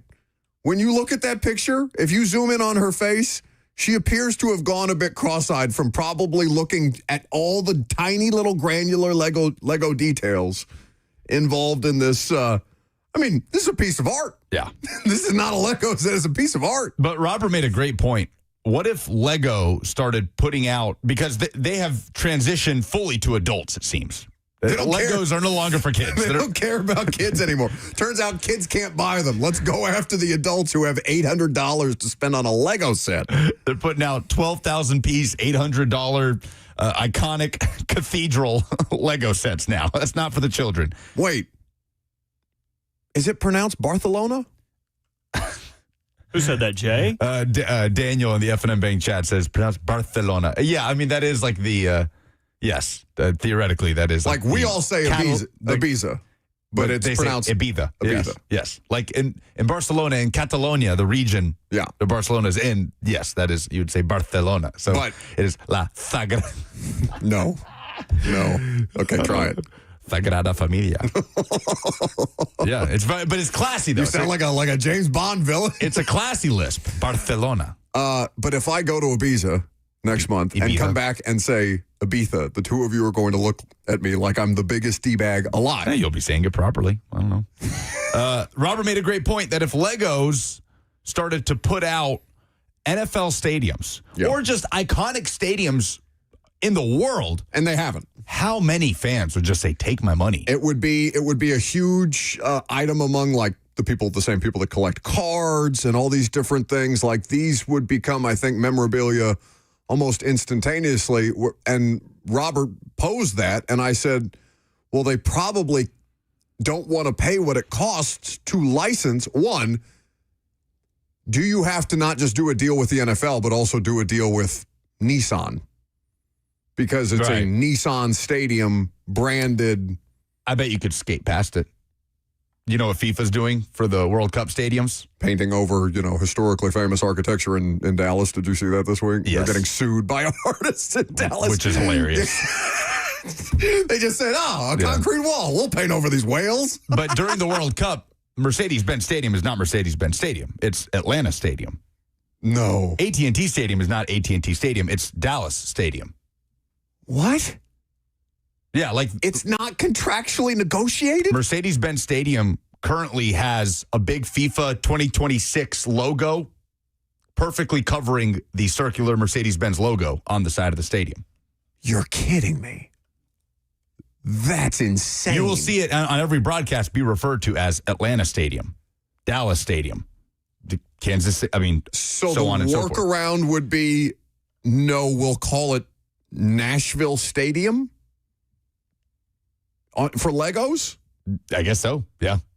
Semantics. I don't care to talk about the rules of it. But even if they wanted to go to a granular level and sell NFL moments, like imagine if they put out like the greatest show on turf or the Russell Wilson line. Well, Joey Kent is doing something like this, right? Not with Legos, but with that one famous play. One famous play. Yeah. Right? Yeah. He has like the X's and O's drawn up of some of the most famous plays in Tennessee history. That legendary play. That legendary is Joey's play. company, yeah. But what if it was like the helmet catch? Yeah. Like, and you would have the Legos and have them all in the moment. Like, they cool. could sell NFL moments. They could sell the NFL little piece teams. that little Lego sticks to the guy's helmet. Dude, David Tyree. that would do so well. I just think there are so many different licensing involved. It would be you're very talking difficult. NFL, because like HBO can't even get the rights to. How the hell did Ballers get the logos for NFL teams? Because they were the Dolphins. Yeah. They were. I don't know. That's like something that never happens. NFL does not license, especially for a show like Ballers, where you're talking about, sex, drugs, and money around football. That was the whole reason they killed Playmakers with ESPN. Okay, if they can't skirt the NFL, then they should just go to college. Because I guarantee you, every Vols fan would want to put together a Lego Neyland. Yeah, and 100%. Like everyone would want to put together their college's stadium. I think it would do better with college fans. I mean, you would definitely have more opportunities. There are only 32 NFL teams. You could really rake it in, and then think about college moments. Like if they did the Juwan, I mean, that would be an away game, right? He didn't do that at home. The Juwan, it was in Athens, yeah. Yeah, so like you would pick a home moment that meant something, but you could have the college stadium, then you could have college moments. That doesn't even necessarily to be in a stadium. See, that would be the expansion pack that you could buy and then place it inside of your stadium, or it could be a standalone set. It's just so much money, dude. Much money. Somebody on YouTube says, I'm into Duplos, not Legos, which are the knockoff Legos. Oh. Well, Imagiblocks was the first dupe. I mean, that's where Pokemon started before Lego was like, hey, we could make a lot of money. And people are probably so tired of me talking about Pokemon Legos, but they put out 16 Pokemon sets where you can train your Pokemon. There is a smart Lego brick inside of Charizard, Jolteon, Mewtwo, whoever, and you can have them battle other Pokemon, and they will get stronger as they play. Yes, this is like, what were those, like, keychain creatures? Tamagotchi. What? They're just making all of our childhood stuff cooler. I sent it to my buddy, and I was like, that if we got this, we would play with it more than your kids would. I challenge you to a battle. Oh, I went to look and see how much they are. I was like, oh, yeah. How much? It depends. What's the cheapest Lego Pokemon? Out of this new set, I think is it Pokemon or Pokemon? I always say Pokemon. Pokemon. Okay. Pokemon makes you sound like a geezer. You playing with them Pokemon cards? I think the cheapest one you could get was like $65, and they go all the way up. Hell, they put out a original starter Pokemon Trio statue that was like $700. These are not for children. No, not at all. $65 is not for I feel like I don't know what parents are spending on toys, okay? None of us have kids. Nobody on this show has kids. So I don't know what your standard, like, hey, let's go down to, I mean, Toys R Us isn't even a thing anymore. Do you just order your toys on Amazon? Toys R Us. Do we have toy stores? Toys R Us is a thing now. Oh. They have their IP, and now they are inside of department stores. Oh, so really? Toys R Us is inside of JCPenney's. Toys R Us is inside of Kohl's. And they have basically taken the IP of Toys R Us and just made it the toys section. Did y'all ever see that Channing Tatum movie about that guy that hid in a Toys R Us? No. For like a year? Roof Man?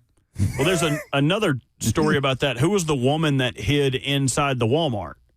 Her kid's name was America. Hold on. No, I don't remember this at all. It happened in Charlotte, and they shot the movie at the Toys R Us in Charlotte where he actually did it. Like, this guy got arrested because he was called the Roof Man because he would break into fast food joints through the roof and rob them. And he was known to be, like, very kind. He would, like, break in, he would wait for the staff to show up, and then he would pop out and put them all in the cooler and take all the money, but he would, like, give them his jacket so they wouldn't be cold and stuff, was very, like, polite. And he got, like, 45 fast food joints before they finally got him.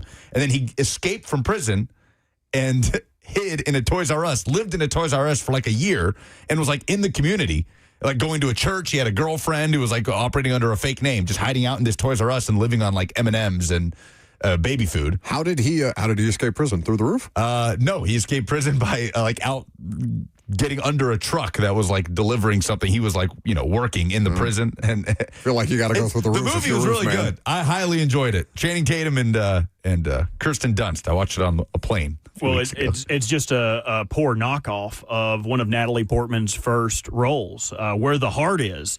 In the film, 17-year-old pregnant Novalee Nation, played by Natalie Portman, is abandoned by her selfish boyfriend at a Walmart in Sequoia, Oklahoma. Stranded with only $5, she secretly takes up residence inside the store, hiding each night to sleep in the aisles until she unexpectedly gives birth 6 weeks later. In the Walmart? I don't know. Hell, I ain't watched that movie in so long. I just know that she had to stay there, and when I was a kid, I thought that was so cool. I used to try to hide in, like, the toilet paper section when my mom would go shopping and build, like, a little fort, and she'd be hollering, "Robbie! I'm here.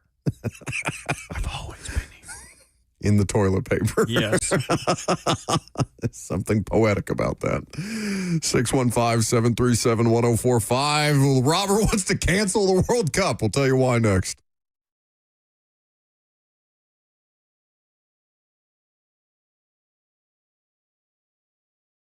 This is a different court, Blair. Same result, Slay.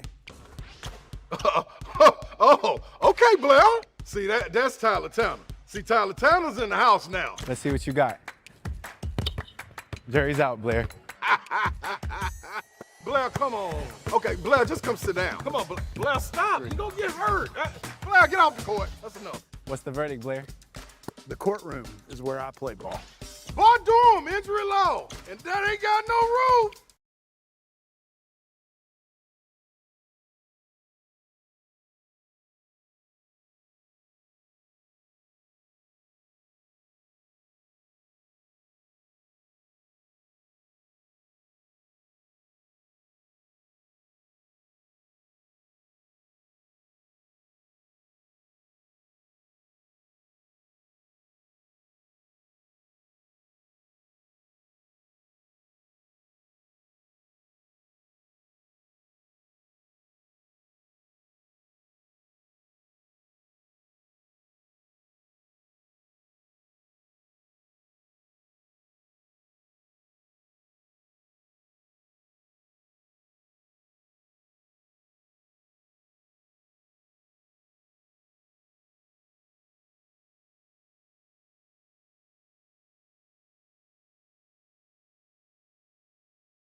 So many times in our years, how many years have the three of us done the show together? When did they saddle us with you again? When we thought we had sent you away to the mornings? Like for full time? When I thought I was free and done with this science experiment? Over a year. Yeah, like April. I think April was the beginning of it because I left for the draft. I came back, and it was a thing. But you started being on the show in some capacity with us when? We were still in the old studio. Yeah, my first week. Which was? April. It was after the draft. I had a draft trip, and I came back after that. So the week after the draft in 22.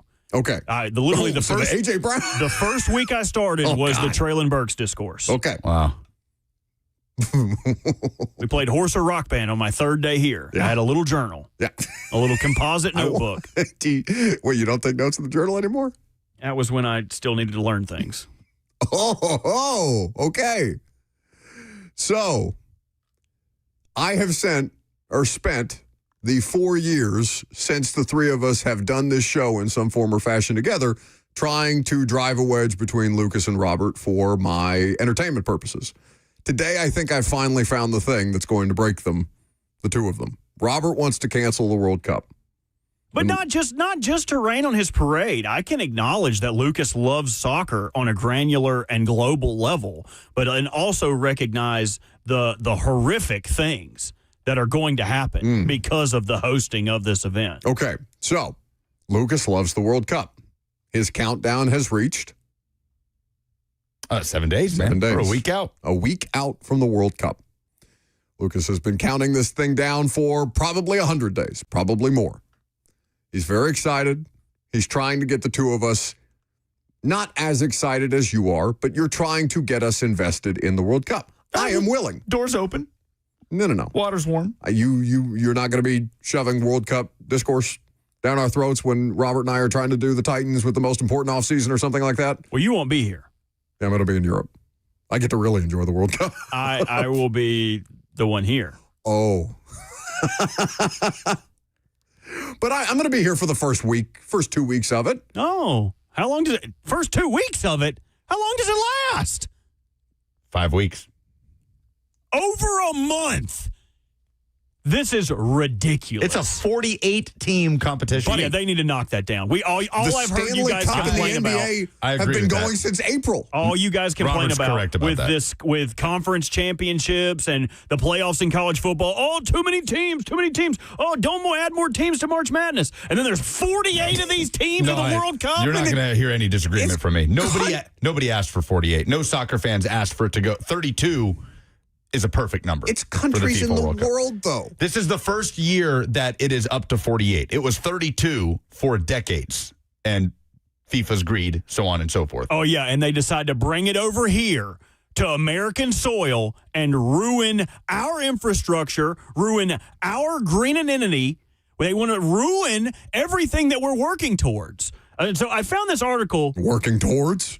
Have you seen the federal regulations around environmental protections lately, brother? I'm not getting drill, baby, drill.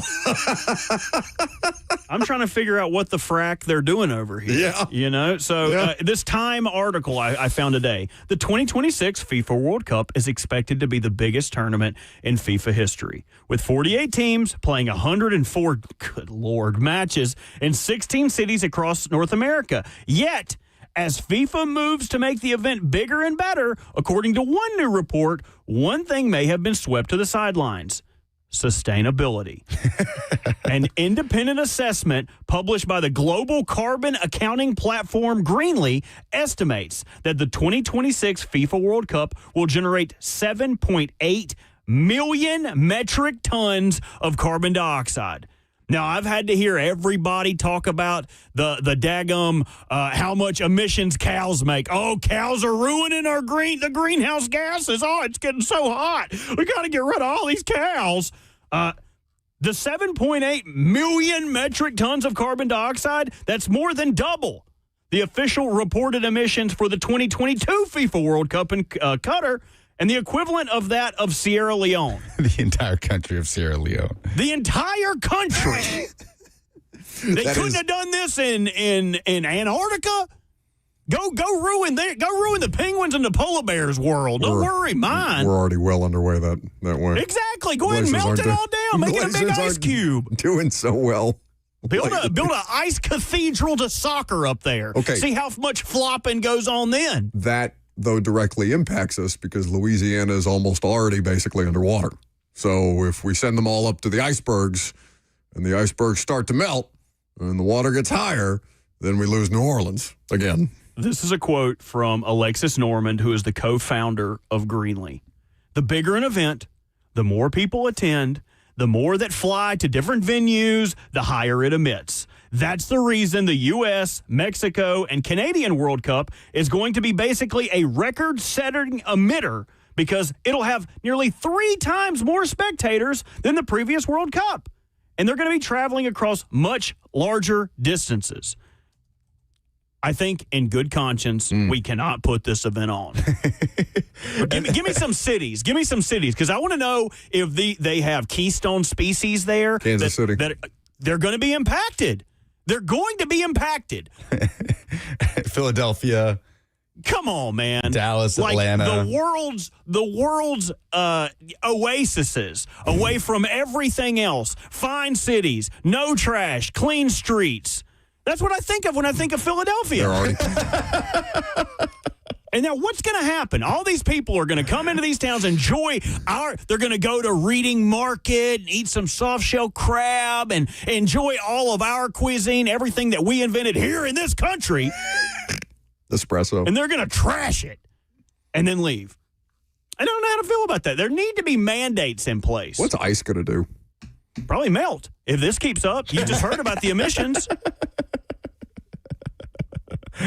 Oh, now he cares about the environment. All of a sudden, Robert cares about the environment. I've seen you flick so many cigarette butts into the grass that make me want to kill you. Have you ever considered that birds like eating those? Yes, I have. Have you ever considered maybe sea turtles and maybe straws are cigarettes for sea turtles?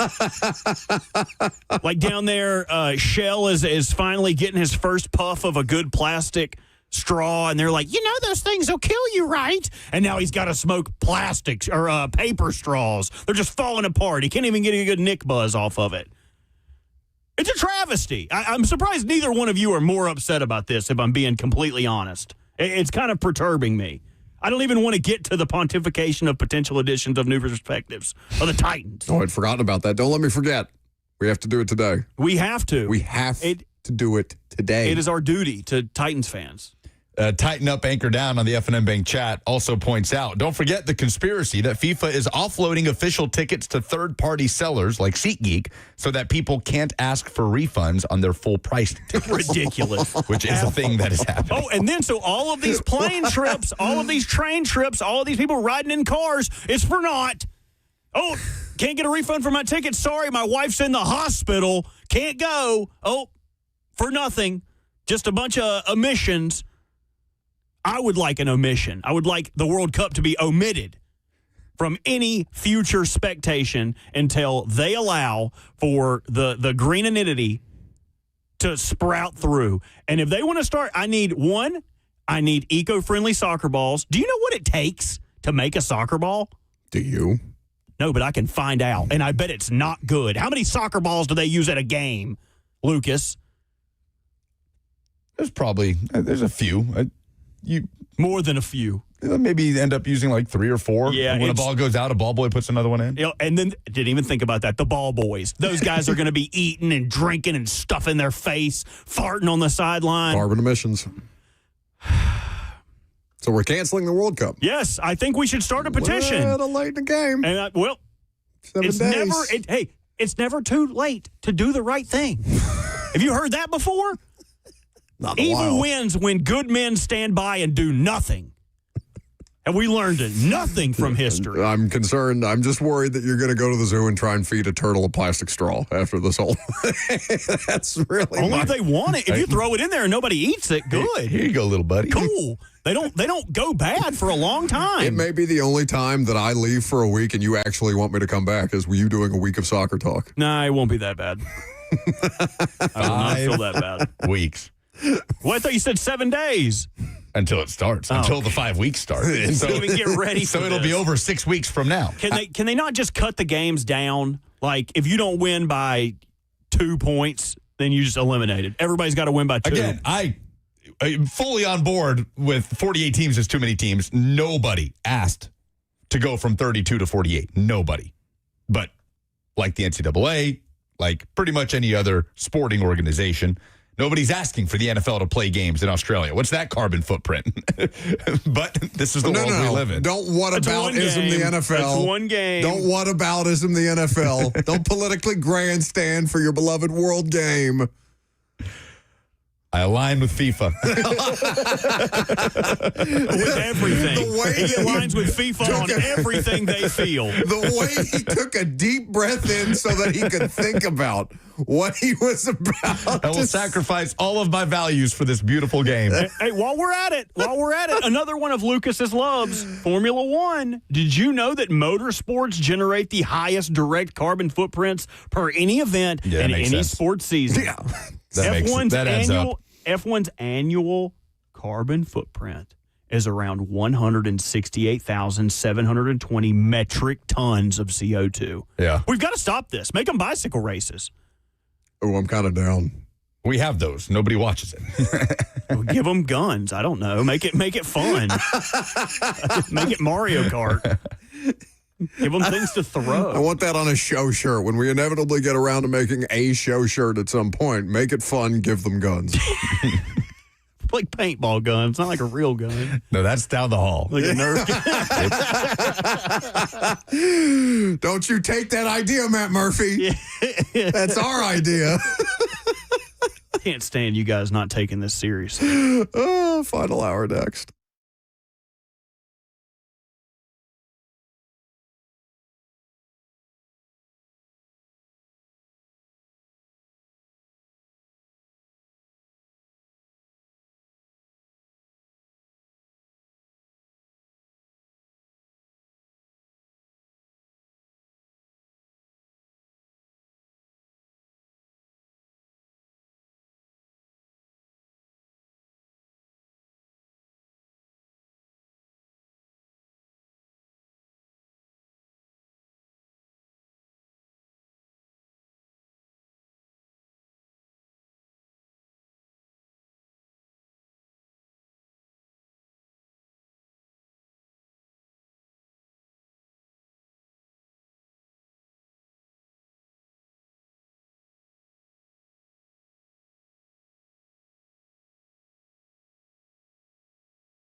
12:03, good afternoon from the Circus Sports at the Mint Kentucky Downs studio. I'm Lucas Panzica. Jalen Brunson scored 30, and the Knicks finished the game on an 11-0 run to take Game 1 of the NBA Finals over the Spurs, 105-95. Game 2 is coming up tomorrow in San Antonio. In NFL news, Packers wide receiver Christian Watson has inked a new deal, $4 million worth over $110 million in Green Bay, the place he was drafted. In other news, former Titans cornerback L'Jarius Sneed is visiting with the Kansas City Chiefs today, where he won 2 Super Bowls. Sneed is a free agent after 2 years in Tennessee. Texas took Game 1 of the championship finals in the Women's College World Series in Oklahoma City, 7-3 over Texas Tech. Game 2 is tonight at 7. Texas 1 win away from a national title. Game 2 of the Stanley Cup Final is tonight in Raleigh. The Golden Knights lead the Hurricanes 1-0. Puck drop tonight at 7. For all your foundation repairs and waterproofing needs, visit USSTN.com. Breaking news at once on your home for the Titans and Vols. This is 104.5 The Zone.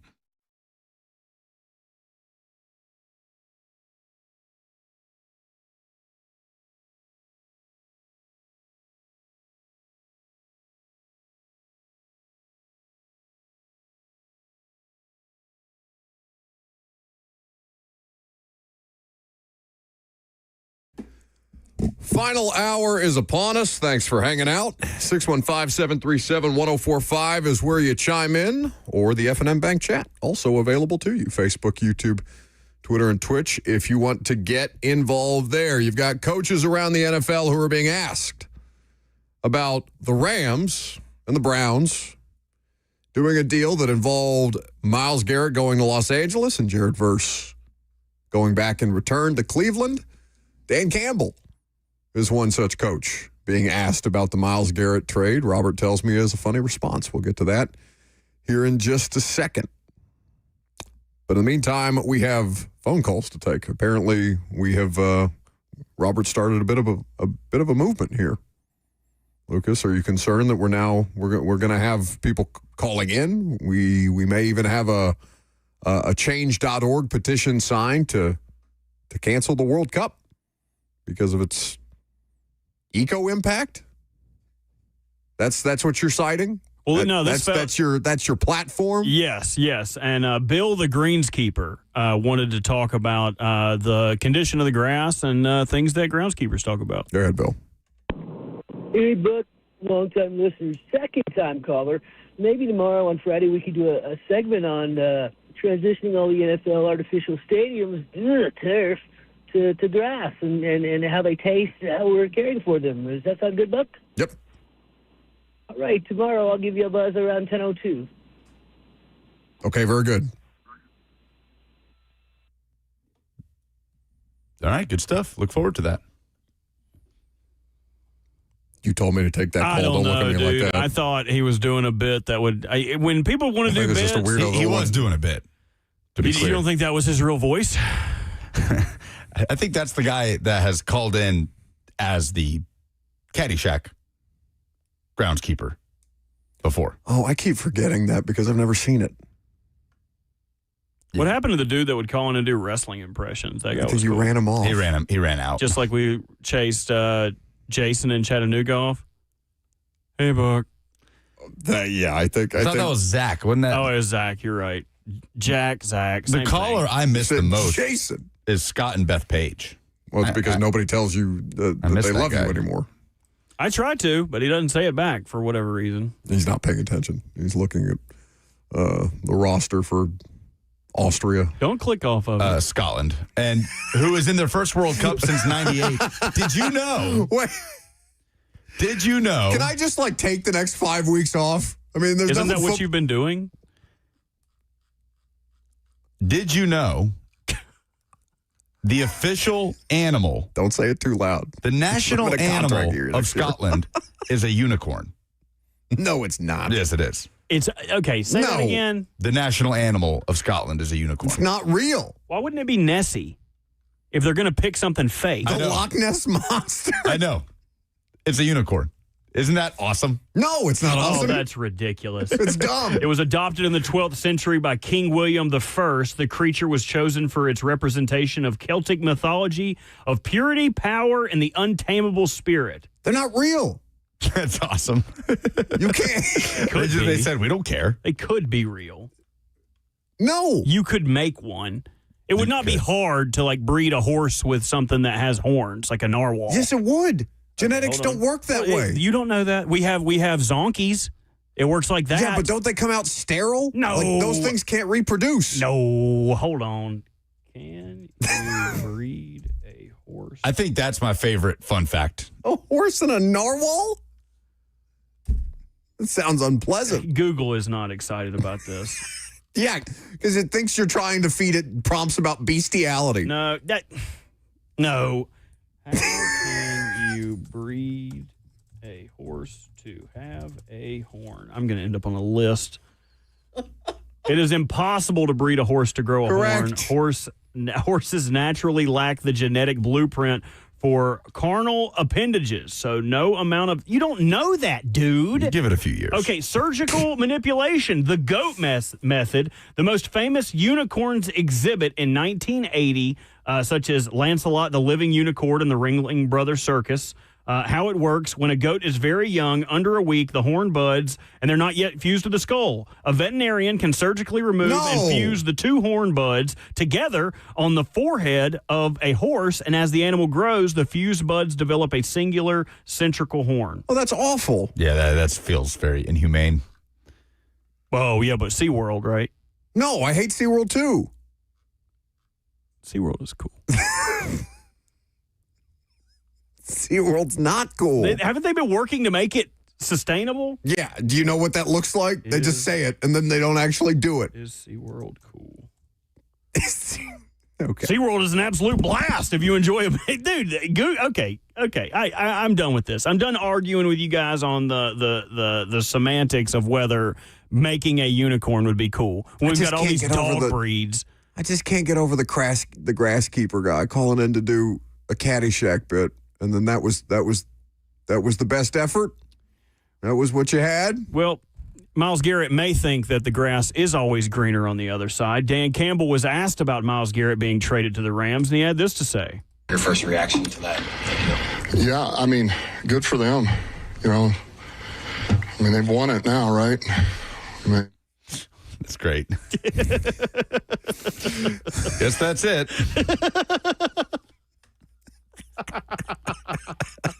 I can just picture him hulking over a podium. Because you know that podium's just gasping for air when he's leaning on it. Oh, he's holding it with both hands. He leans his full ass weight on it. How much does Dan Campbell weigh? I wonder. So that podium's already, kind of bent a little bit on the sides from the mass of humanity that's leaning over it. And he's waving his big tree trunk of an arm. Guess they won. Guess it's over. 265. 265? That's what they're saying. I feel like he's bigger than 265. I didn't think that I'd be more jacked than Dan Campbell, but here we are. You're not 265. You think I'm heavier than 265? How tall are you? 5'9"? 5'11". What? Talk about something. What did we have here? I don't know. Jared Verse stealing Gabriel's jersey number. You guys handle that. I'm going to take my 5'9" ass back here underneath the studio table, I guess. Does Dylan Gabriel get to wear number 8 anymore? Jared Verse just showed up wearing number 8. Does Dylan Gabriel have to sell him the number? I mean, they can't, Verse doesn't just get the number, right? He has to buy it off Dylan Gabriel. Unless they cut him. Has anybody asked either player about this? He did just show up. He's just wearing the number. Yeah. He was on the practice field. There was a fake quote yesterday that was something along those lines of, yeah, he just started showing up wearing the number. Dylan Gabriel, you said offhand, Robert, that he could get cut. If they cut Dylan Gabriel, he's a 4th-round pick. 3rd-round pick. I know they had a good draft, all things considered, last year with Schlesinger and Mason Graham, and the other, I'm blanking on the name of the tight end. Harold Fannin. Really quality players. These are going to be good NFL players for a long time, but they're the whole. To draft 2 quarterbacks last year just for Deshaun Watson to start this year. And to potentially cut the other one?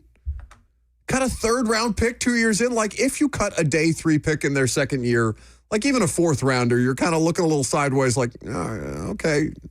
Des Fitzpatrick. They could have cut Des Fitzpatrick and nobody would have really thrown a fit here after 1 year because it was clear that Des Fitzpatrick wasn't going to work, even though he was still getting jobs as recently as like last year in the NFL. And remember, they drafted Taylon Green in this draft. Yeah. In the 6th round. Yeah, but I don't, like, if you cut the 6th-round quarterback a year in, I don't care about that. It's the fact that you spent a 3rd-round pick on Dylan Gabriel to draft Shador in the 5th. 3 quarterbacks drafted in 2 draft classes. And Watson. And none of them are going to start in week 1. All for Probably. Watson. You don't know that. You're right. I don't know Taylon that. Green plus 5,000 to start week 1. I don't know that. Just a little sprinkle. He will tear it up in a couple preseason games. Watch. Taylon Green will break off like a 70-yard run. Brendan Sorsby will not be returning to the world of college football. Could he end up in the NFL? We'll tell you what the latest on that is coming up next.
You guys want to talk through what just happened there?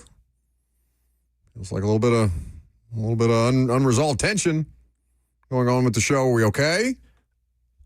I, as a gesture, extended my hand to invite Robert to a showing of The Odyssey that I'm purchasing tickets for. Mm-hmm. And he just coldly rebuffed me.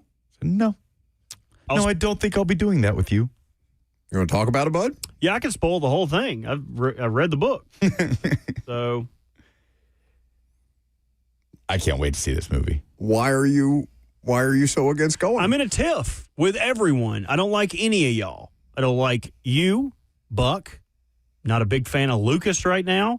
Really, the only person here I feel any kind of connection to is Kroll. What is your biggest gripe? We shouldn't do this over the air. We really shouldn't because it's in poor taste. It's a little, as someone on this show would say, were you going to steal it from me? Like everything else your people did? That's what Italians are famous for. Oh! You colonizer. Why were we talking about this the other day? The fact that the Italians did discover a great deal of things, but they did so poorly because they thought they were in different places basically every time they landed and then discovered these brave new worlds that they had no intention of being in the first place and then just turned them into things. The reason we were talking about it is because we were saying that Lucas, given his Italian heritage, should be a better navigator. He is. Oh, that's right. Horrendous. One of, like, if he was Sacagawea for Lewis and Clark, they would have ended up in Miami. I mean, famously, Christopher Columbus was, going for America and kind of landed elsewhere. Yeah. So I don't know. I feel like it's about right. Yeah. I'm not Portuguese, I need you to resolve these tensions, though. Like, the show can't really move forward and talk about Brendan Sorsby the way that we need to. Oh, now you need me. You need me to do something. Oh, that's when you come calling. When I don't need something. you. I need the two of you to work it out. Or what? Or what? Or what? Well, it's going to be awkward when I just, do what I do and I stop showing up to work. It's going to be really awkward when I just have food poisoning for the next 9 months. Not just 5 weeks? 5 weeks sounds accurate.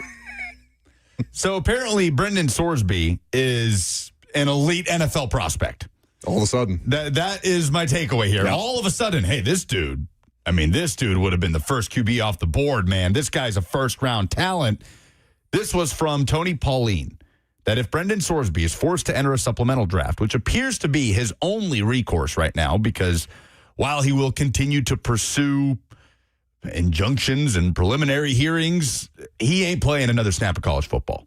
The NCAA is drawing a line in this one. Yep. This is one instance where everybody, for once, can align with the NCAA and say, yep, guy was betting on his own games. Of course, he should not be able to play college football.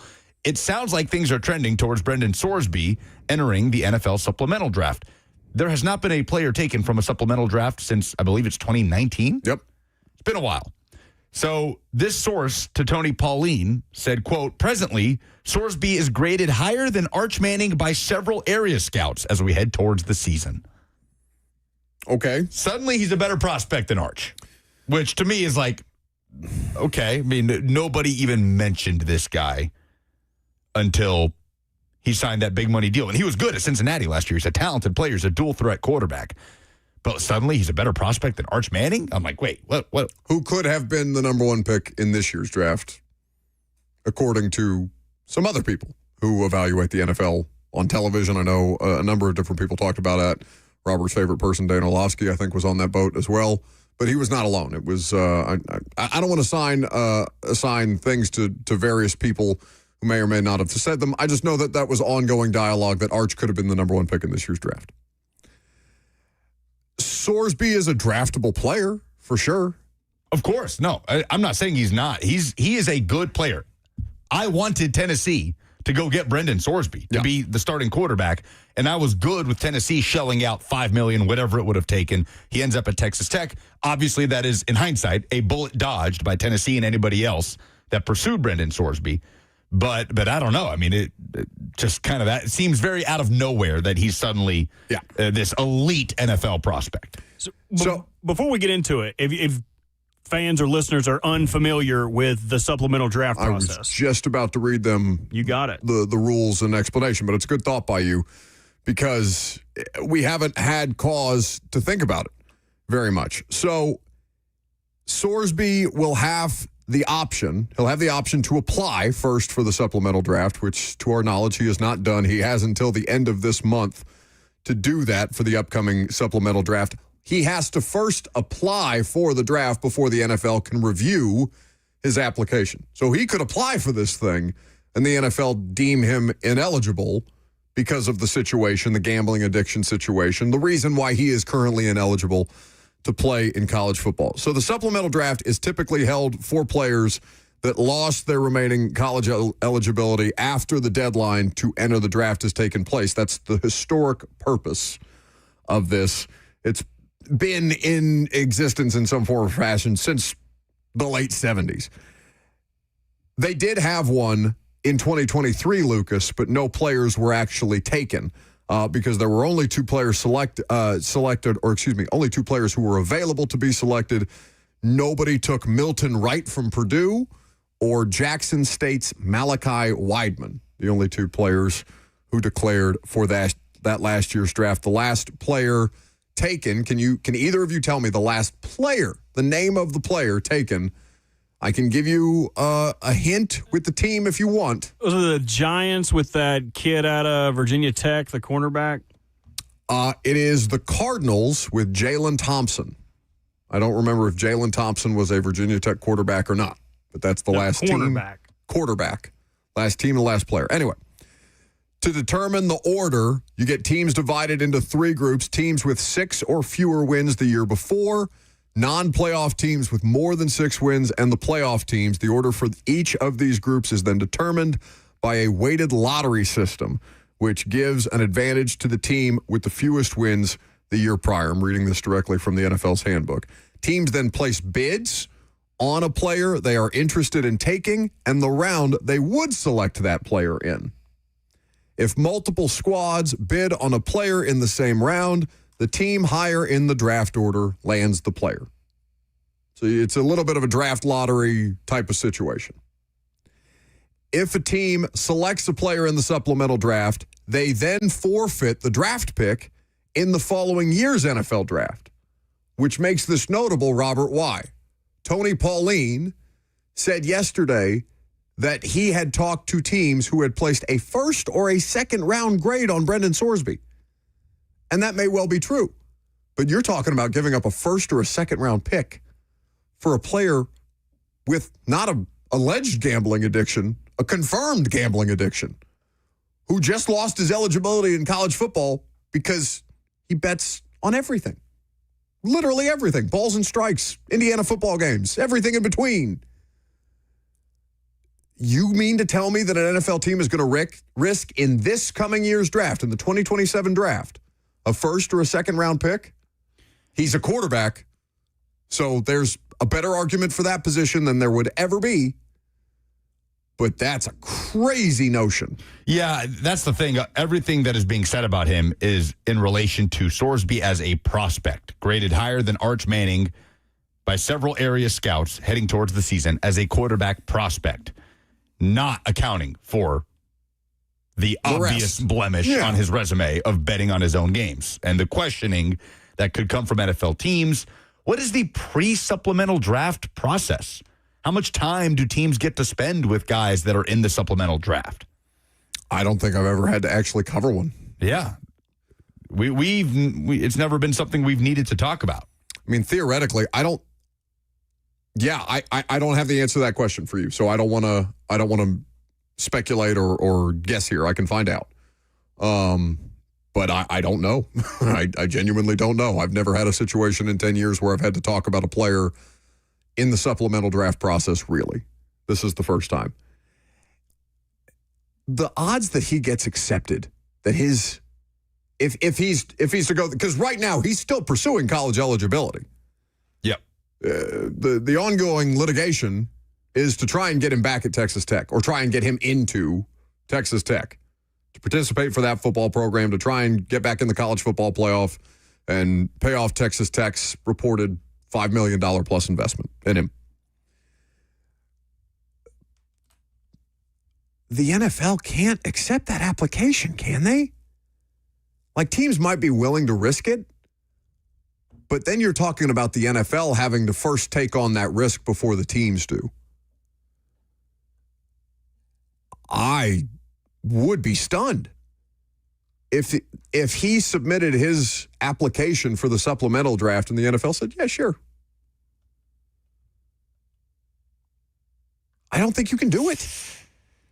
You don't think you can draft him, period? I don't think the NFL can say yes to him.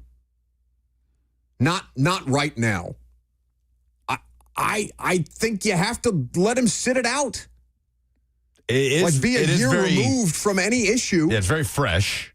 You know, like, and maybe, I don't know if a year or whatever the requisite time period, but I just don't think you can immediately let him in fresh off a gambling rehab stint. How does that work? The NFL, I don't know, bars him from tells teams you can't draft this player? No. They have to accept his application. He can't just go and say, I'm in the supplemental draft now, draft me. They have to accept. So the NFL bars The NFL him says no. and says, try again in 2027? You were just in a gambling addiction recovery facility. Maybe take a beat, kid. Yeah. I don't know how you legally phrase that, but yeah. Well, then hypothetically, he would be a free agent. You disagree with them doing that? No, like to Robert's point. I mean, hypothetically, he would be a free agent then.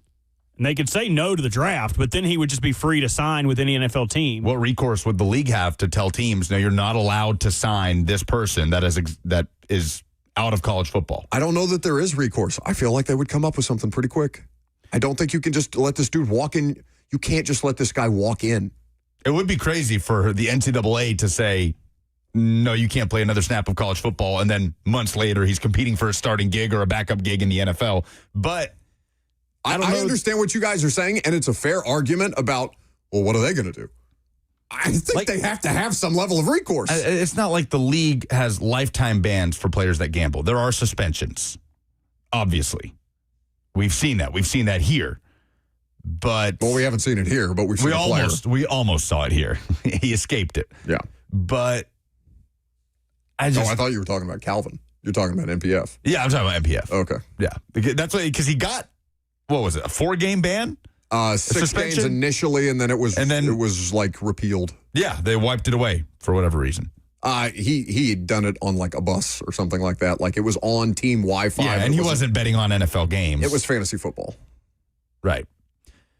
There's no precedent for this, is there? I mean, is there a precedent for a player losing his opportunity and ending his college career because of a gambling scandal and then going on to the NFL? No, but this is and this is the thing that I forget every year because somebody says, "Chill out, Buck. You literally cover a team with Calvin Ridley." Calvin already did it. Calvin did his time. Calvin sat out a year. Yeah. Like Calvin left a team in the middle of a season and then sat out the subsequent year. I saw Calvin Ridley be punished by the NFL. I'm saying that the NFL can't let somebody walk in cold like this. Jack Longley on YouTube says the correct answer, or what would likely happen in that situation. How many of us forget about the commissioner's exempt list? Because it's the thing that they used with Adrian Peterson. Was that when he was alleged to have beat his children? Was that the commissioner exempt list thing for AP? I think so. I don't want to. There may have been a DUI. He's had a couple of different incidents. So forgive me, I don't remember exactly which one landed him on the commissioner exempt list. I'm pretty sure Greg Hardy was also a commissioner exempt list type of situation. All three of these very, very different. But that's what the league does when they don't know what to do with you. I think if he were to become a free agent, Robert, I think they would immediately put him on the commissioner's exempt list. That'll be interesting. Because you can't just let the guy, like, what you guys are saying is so, like, these are the different paths that they should pursue if he's trying to, you know,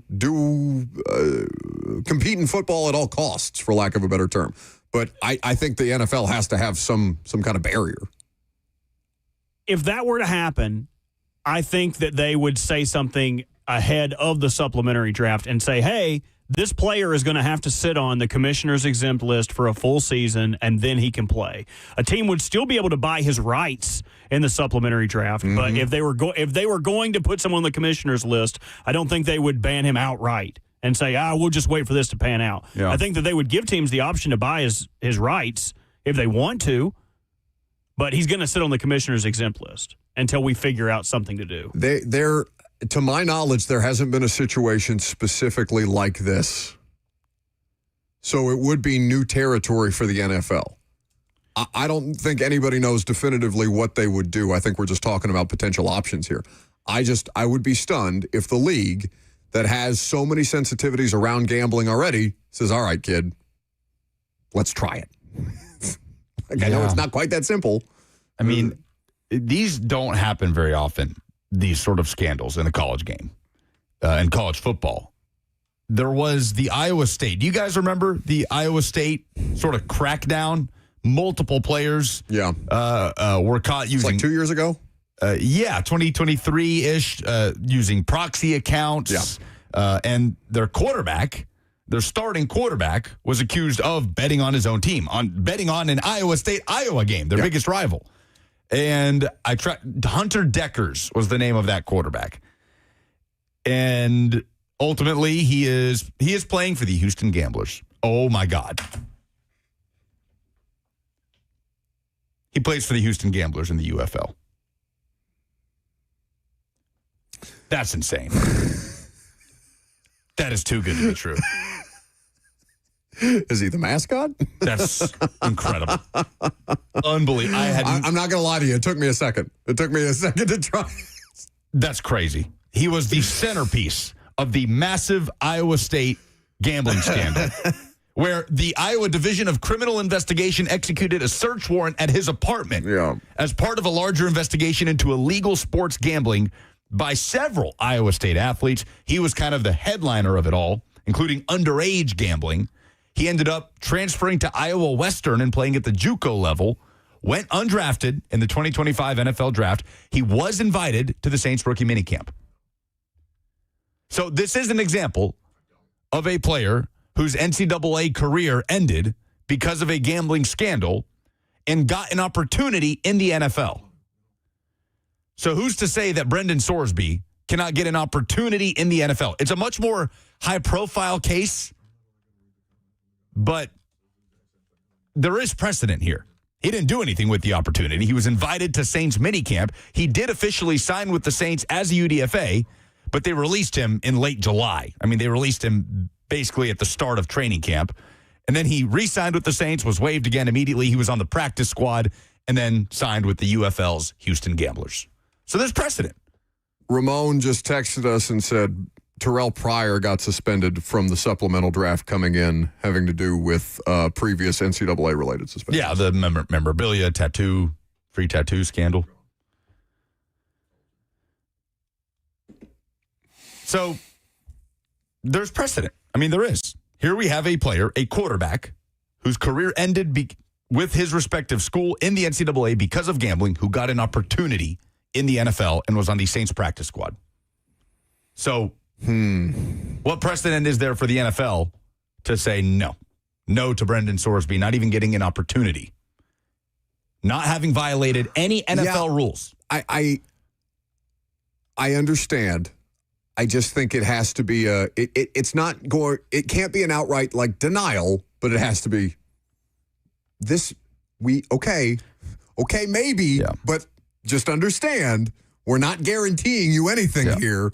We can just as easily say, no, we think this is too much. And some time did go by for this player, for Hunter Deckers. He sat out the entire 2023 season after his appeal to the NCAA was denied. Then he played in 2024 at the JUCO level and then was signed in 2025 by the Saints. So a couple years went by, and this is very fresh with Brendan Sorsby. I mean, it's crazy. If we go back to December when the transfer portal madness is happening and Sorsby is committing to Texas Tech, imagine going back in time and telling someone, he's going to be in the NFL supplemental draft, not leading Texas Tech to another Big 12 title. I mean, it's crazy the turn this has taken. Well, that's the thing, though. Like, the what is fresh about this story is the discovery. The problem with Brendan Sorsby is years long. Like this is a years long pattern of behavior that I want him to be. Let me make sure that I say this. I want him to be okay. I feel badly that he has cost himself an opportunity to make meaningful money at Texas Tech. I really do. I genuinely hate this for a person who made mistakes, but it is the single biggest mistake that you can make outside of an actual crime. Yeah, it's a crippling problem for a lot of people. This is the one thing that you absolutely cannot do. And I hate it for anybody who would be made an example out of, because I'm not somebody who believes that you can't, that you shouldn't be given second opportunities, or that you shouldn't get an opportunity to learn from previous mistakes and do better and grow from that. You hope for all of those things, no matter what kind of situation you're talking about, when somebody has done something wrong or incorrectly or whatever the case may be, especially somebody this young. He's 22, and I understand that's older for like a prospect or a college football player or whatever, but it's still very young and a mistake that he can grow from. I just think there's so many sensitivities around this that the NFL has to at minimum tread lightly. You just have to tread lightly around this entire situation, which is why commissioners exempt feels like a collision course for him. I can't believe Hunter Deckers went on to sign for the Houston Gamblers. That's just insane. Go ahead, Robert. The biggest thing about it all is it's not like he would play this year anyway, right? Who's a team that would make sense adding him? You think that he would play over Geno at some point? I mean, they drafted a quarterback in the beginning of the fourth round in Cade Klubnik. At some point, I mean, if he gets a first or a second valuation, yeah, I think he plays over Klubnik. I mean, he sounds like he's a better prospect than Cade Klubnik. A better prospect than Arch Manning, according to somebody that Tony Pollard talked to. That feels a little extreme, right? Well, I also think that doesn't mean that he would be worth a first or second round pick in the supplementary draft. I feel like a lot of people are like, oh, that would be great for the Titans if he goes in the first or second round, because it'd obviously be early if a team's taking him needing a quarterback. I don't think that's what he's saying. I think that he's saying like that would be the value of him in a normal draft. Oh, okay. Gotcha. Yeah, that makes sense. He, if that's the case, though, what makes the most sense? Does it hurt him genuinely to just miss the upcoming season and try and, I'm like, it would hurt him in terms of his draft stock valuation, right? Like he would not. I don't know. It's a complicated question. Obviously, there will be more layers to it. We'll update the polls, wrap up the show coming up next.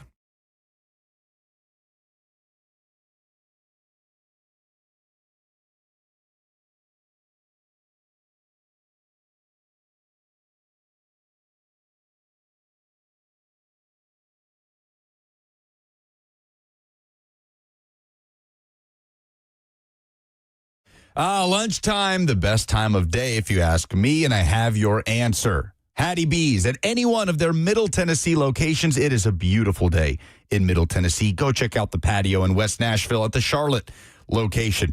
If you're near downtown, if you're around for CMA Fest, what better way if you've got folks in town for CMA Fest to enjoy the Nashville experience with your fellow out-of-towners than Hattie B's Hot Chicken at Midtown, on Broadway, Melrose, and coming soon to East Nashville. Very excited about the event space and the whole setup back there for the location on Gallatin in East. Remember to download the Hattie B's app. You get a free dessert just for downloading the app. You can start to stack those rewards. Hattie B's incredibly generous with those rewards. Get yourself some of that juicy, crispy hot chicken, hot or not, whatever works for you, and the scratch-made sides that my mouth waters just thinking about. And of course, there are healthy options. There's something for everyone. The Southern salads, 2 words for you: cornbread croutons. And go to Hattie B's Hot Chicken today.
you guys see 3HL's having a karaoke night? I missed that. Excited, though. That would be a lot of fun. I'm not familiar with the venue. I don't know if either of you are. Greenlight? Greenlight. Not heard of Greenlight before. I read the Matthew McConaughey book, Green Lights, but I've No, never. you didn't. I had, yeah. He actually came on our show in North Carolina, pub it, sent us a copy. No way. Yeah. Y'all had McConaughey on your show? Yeah. That's awesome. This feels like one of these things he's lying about. All right, hold on. Was the book good? Does he talk? Is that where he talks about going to Peru to live as like a total stranger for Just a month? random person. No, just like life's green lights. You know what I mean? Like when you're given the green light, you should take it. It's great advice. At least he gives good advice on that, not that crappy tuna salad he's always making. Hey, now. Greenlight Bar is 833 Hawkins Street. Where the hell is Hawkins Street in Nashville? Like 5 minutes away from the Oh, studio. it's right here. Yeah, super close. Really cool spot. I mean, if you look at the Where the inside hell of it, is this it's place? very cool. What would y'all's go-to karaoke song be? How Do You Like Me Now by Toby Keith. Oh, I always struggle with this question. How? It's like so you don't many. have a lot of songs to pick. Surely you don't have a lot of songs that you would do. Yeah, what's your Dua Lipa song? What's the one that would get the What most? do you sing out loud the most often? I'm trying to figure out where the hell this place is. Rose Our Park. catalog is just, it's just an impossible question. I'm sorry. That's not. Is that what you would sing? You would sing Dua Lipa, or would you sing like "Oh Fortuna"? What like an Italian limerick or something? Do Italians have limericks? Okay, this is confusing. It's also next door to a place called the Greenhouse. It would be if it was the Green Lighthouse. Maybe I would give that to you. It says the Green Light Bar next to the Greenhouse Cannabis Company. Yeah, maybe it's a green street. I don't know. That's the thing that you choose to have an issue with. I mean, I'm just saying it's confusing. It's two places within a block proximity of each other named Green something. Either way, 3HL is going to be there when? What's the date? All right, very good. Look at me. You know. You're the one that brought it up. No, I know. I don't have it in front of me. I usually somebody has it in front of them. I don't. Not great with details on stuff. I'll find it eventually. I'm sure there's somewhere on Twitter. But yeah, 3HL's having a karaoke night. I'm not going to be here. So it's the June 24th, I think is the date of it because it's when I'm in Europe. But the two of you are going to go, right? It'll be a great time.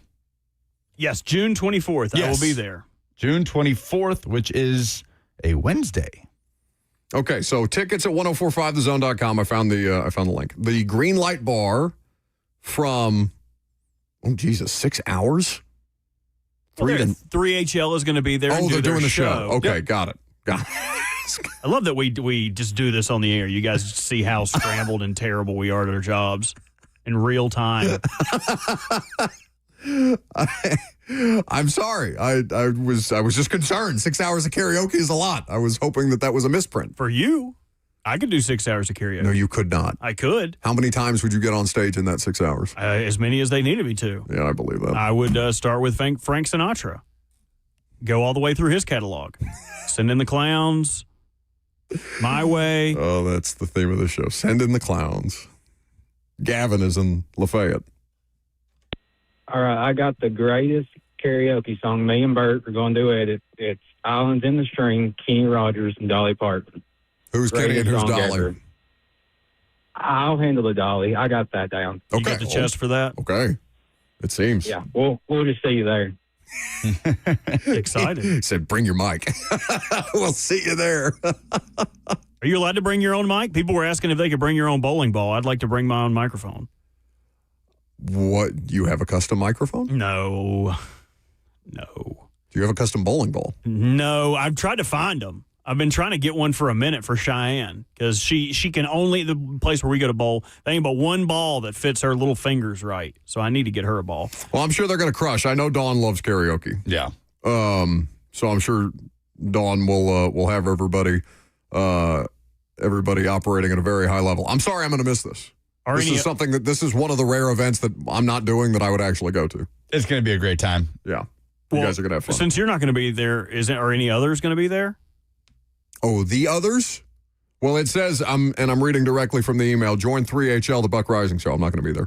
And the rest of the Zone crew.